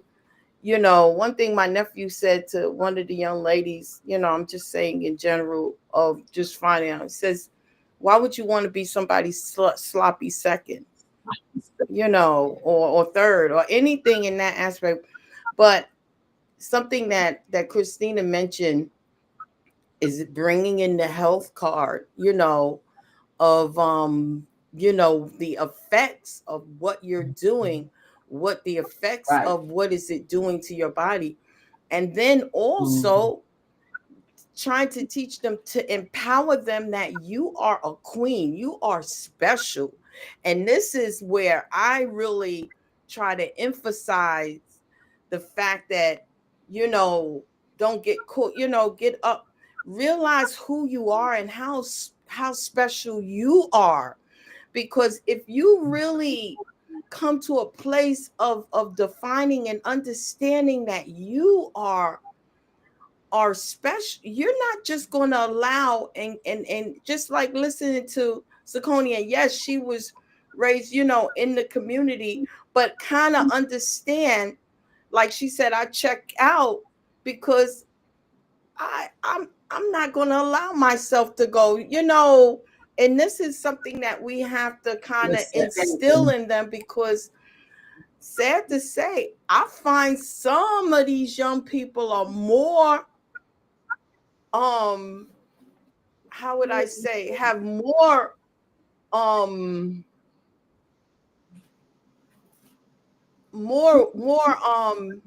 mature than than those of their parents' ages. Older. Y'all laughing. I am absolutely serious. Yeah. I am seeing that a lot of the older generation is just off the chain. And some of these younger ones are like, you know what?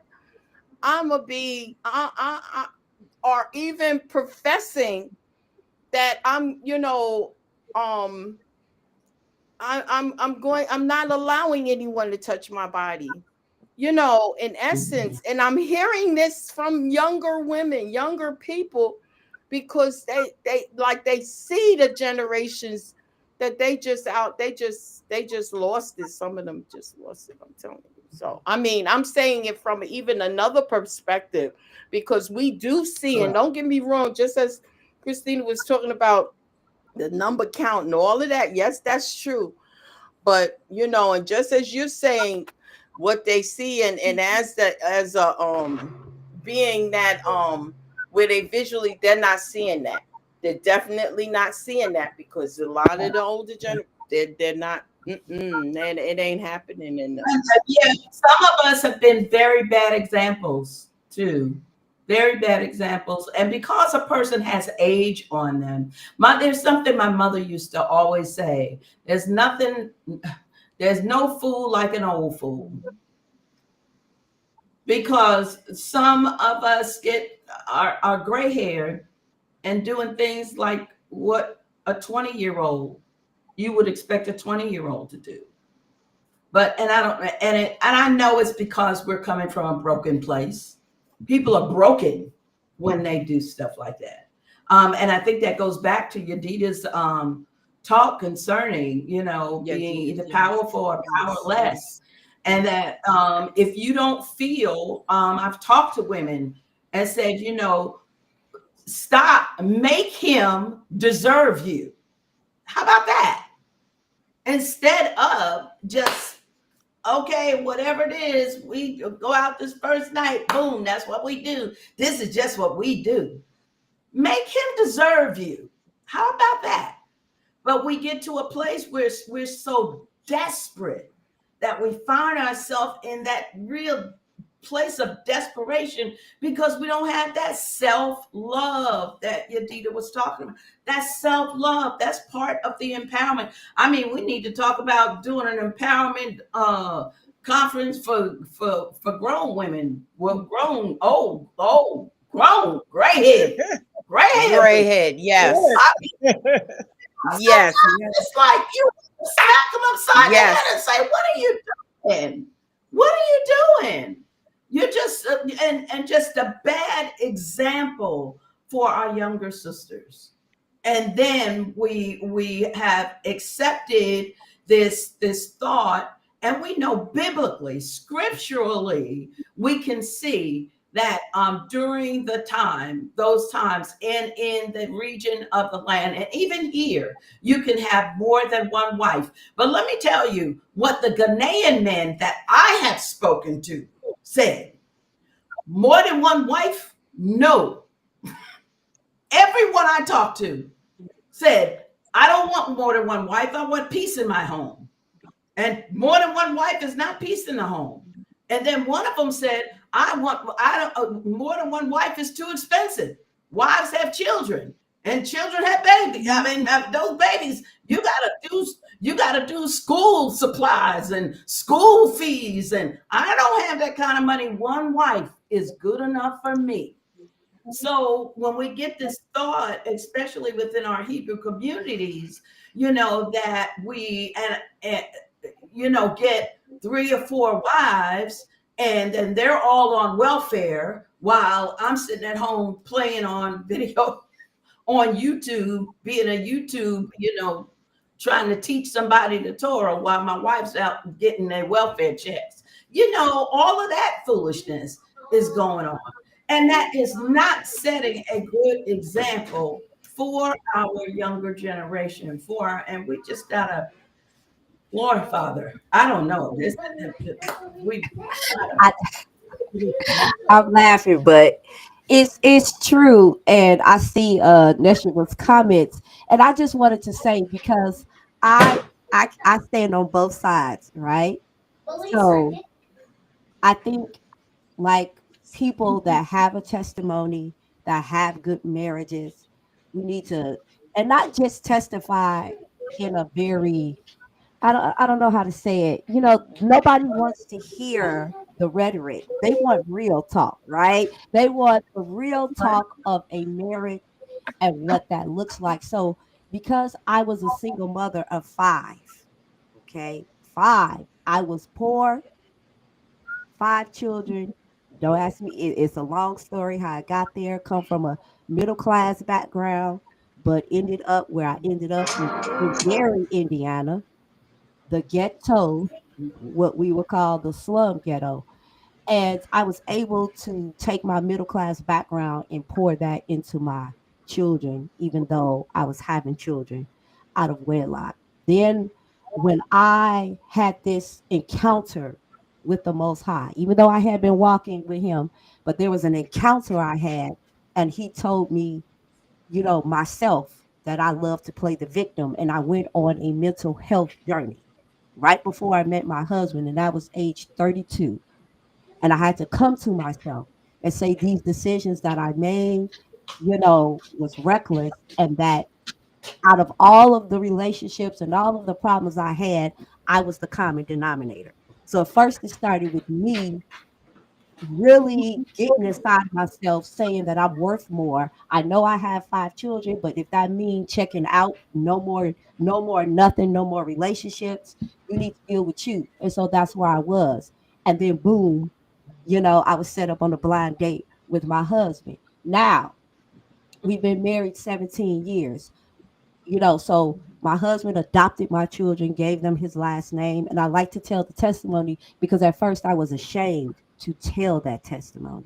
I was ashamed for people to know that I was a single mother and that, I was at Alabama State studying justice, wanted to be a lawyer. How did you go from that to single mother? I was ashamed. And I realized the empowerment that I have with this testimony will help to shape the future generation. And they have to see it. So that goes to Robin's point that growing up, I took my time with the Most High to pray a lot and make my children crack jokes because none of them are married. Their ages 31, 30, 28, 26, 23, and they have no babies and they are not married. Okay. And I believe I have broken that generational curse through a lot of work, though, through a lot of work on myself and getting myself in order and also allowing the children to see a healthy relationship and to learn what type of man that I really needed versus the type of man that I thought I wanted. That the truth told me I didn't even know what I wanted until I met my husband. And so the women don't even know what they want yet. And I always ask a woman, you try to get married, what type of man do you like?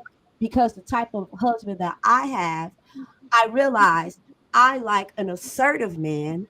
I like a man that has a lot of confidence. I like a man that could protect me and provide instead of being very sensitive, even though he can be. But I prefer my husband to be assertive, confident, a protector, and a provider. And I know we would think, well, that's all women know, because some women need a sensitive man. yes. They don't really need his money. They just need his Right. You need to be honest with yourself to know what type of man that you need, right? And that changed when I met my husband, and I didn't even know that. And so my children have checked out like Saucony because I was raising them in Tor. The older ones, they were like maybe 10, 11, 12, and then the younger ones, were younger than that. So I got them, I guess at a good time where they now have checked out of dating. We're trying to encourage them, but they said, Mom, because we had one, my daughter Mela, that was on, and she went through one crazy Negro, just one, and we got that together. And she said, I'm done. I'm focusing on myself. I'm focusing on my career. Even Matthew, we're like, Matt, you're 28. What are you doing? And he like, Mom, I'm looking, but the women are very promiscuous. I take them out on a date. That's my son. He says the same thing. He says the same thing. He checked that. He's like, Ma, and he's a business person. So each one of them, Angelique ain't studying nobody right now. Rainbow told me the other day, I don't think I'm having children. It's too expensive out here. They're waiting. So to Prophetess point, there is a remnant of children that's on the opposite side of the spectrum, where we have the ones that's just wild and out there, and then we have the ones that's like way on the other side, like, nah, I'ma wait. I'ma wait this out until I get a little bit older. And hopefully that as we are continuing to talk about mental wellness, because that is a hot topic in all communities, I see that by the time that they get a little bit older, because even the men are talking about it now. We have Jason Wilson, who's hot on the scene with that book, and he's getting a lot of attention from men. So that because we women just can't be the ones on here talking. The men have to engage, and they are. So I'm seeing that remnant coming, and our children are doing right by waiting, because there's a timing, I guess, that's going to happen where those that are waiting will meet. And I just believe that, because I believe what the Most High has done for me. And that's why I tell my testimony. I've been on both sides of the track. That's why I don't let single mothers off the hook. No, you will not get off the hook, because I was a single mother too. I was poor too.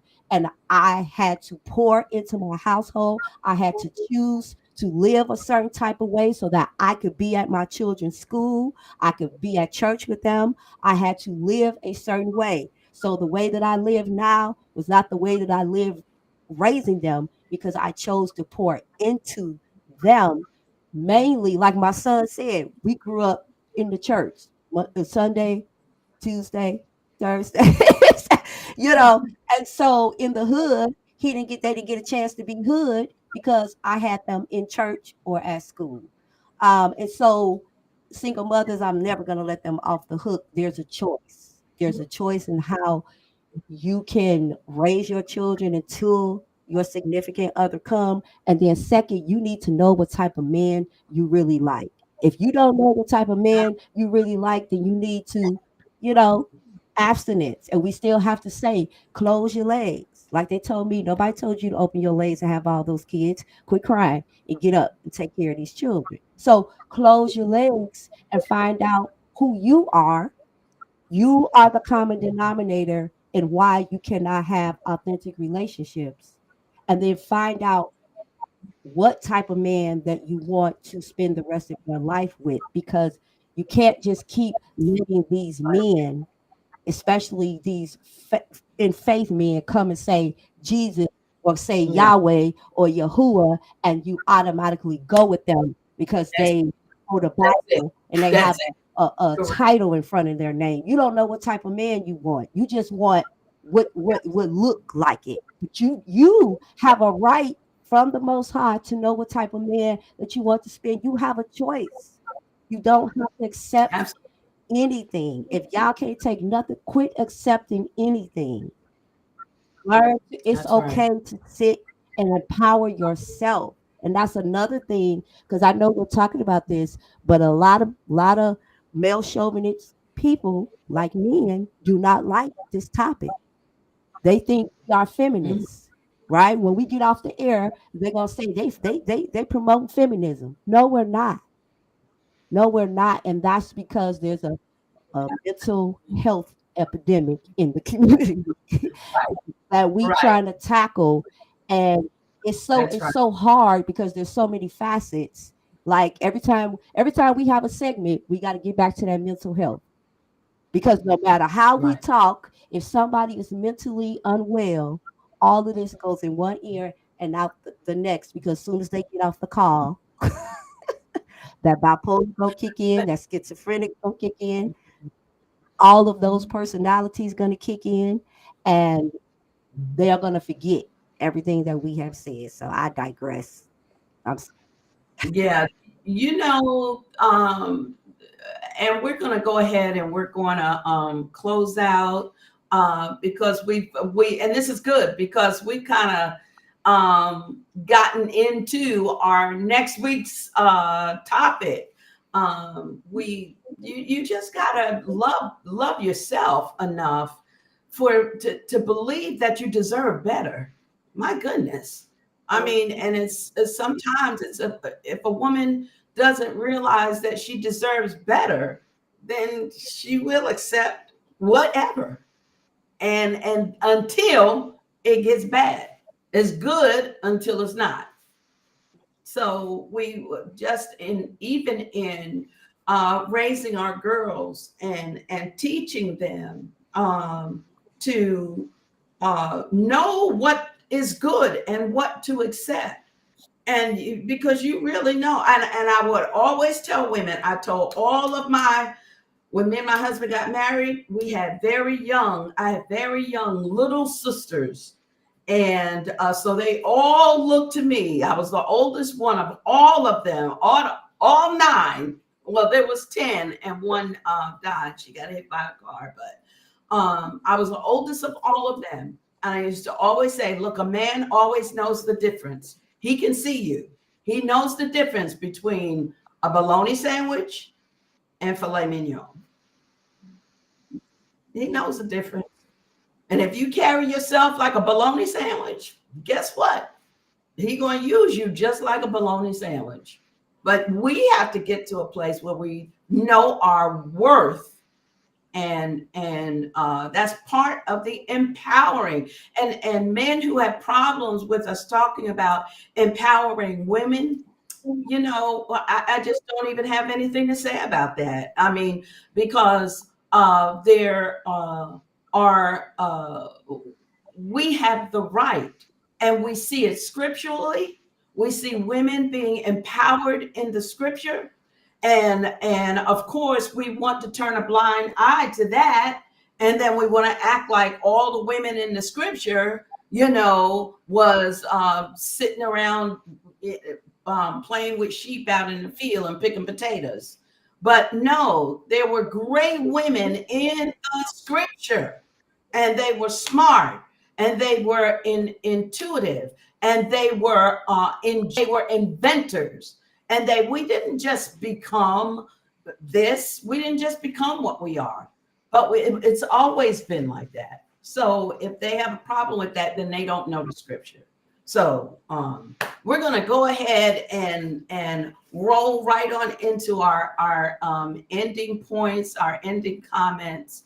So didn't realize we would go this long, but I think it's been really good.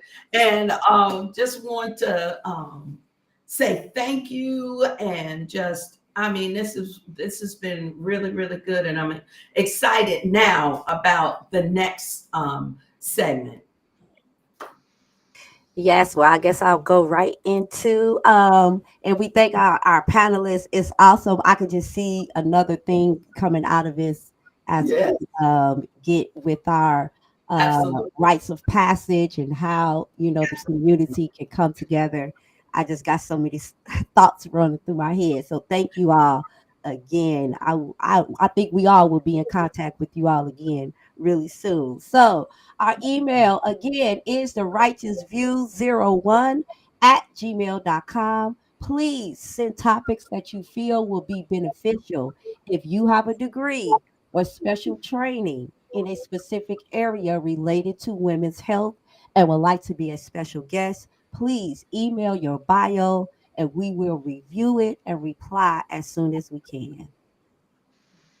Yes, I just want to say I truly enjoyed you, Yedidiah. Thank you so much. And Sakoni, it was just awesome. Both of you really imparted so much wisdom, so much that was brought forth. It was beautiful.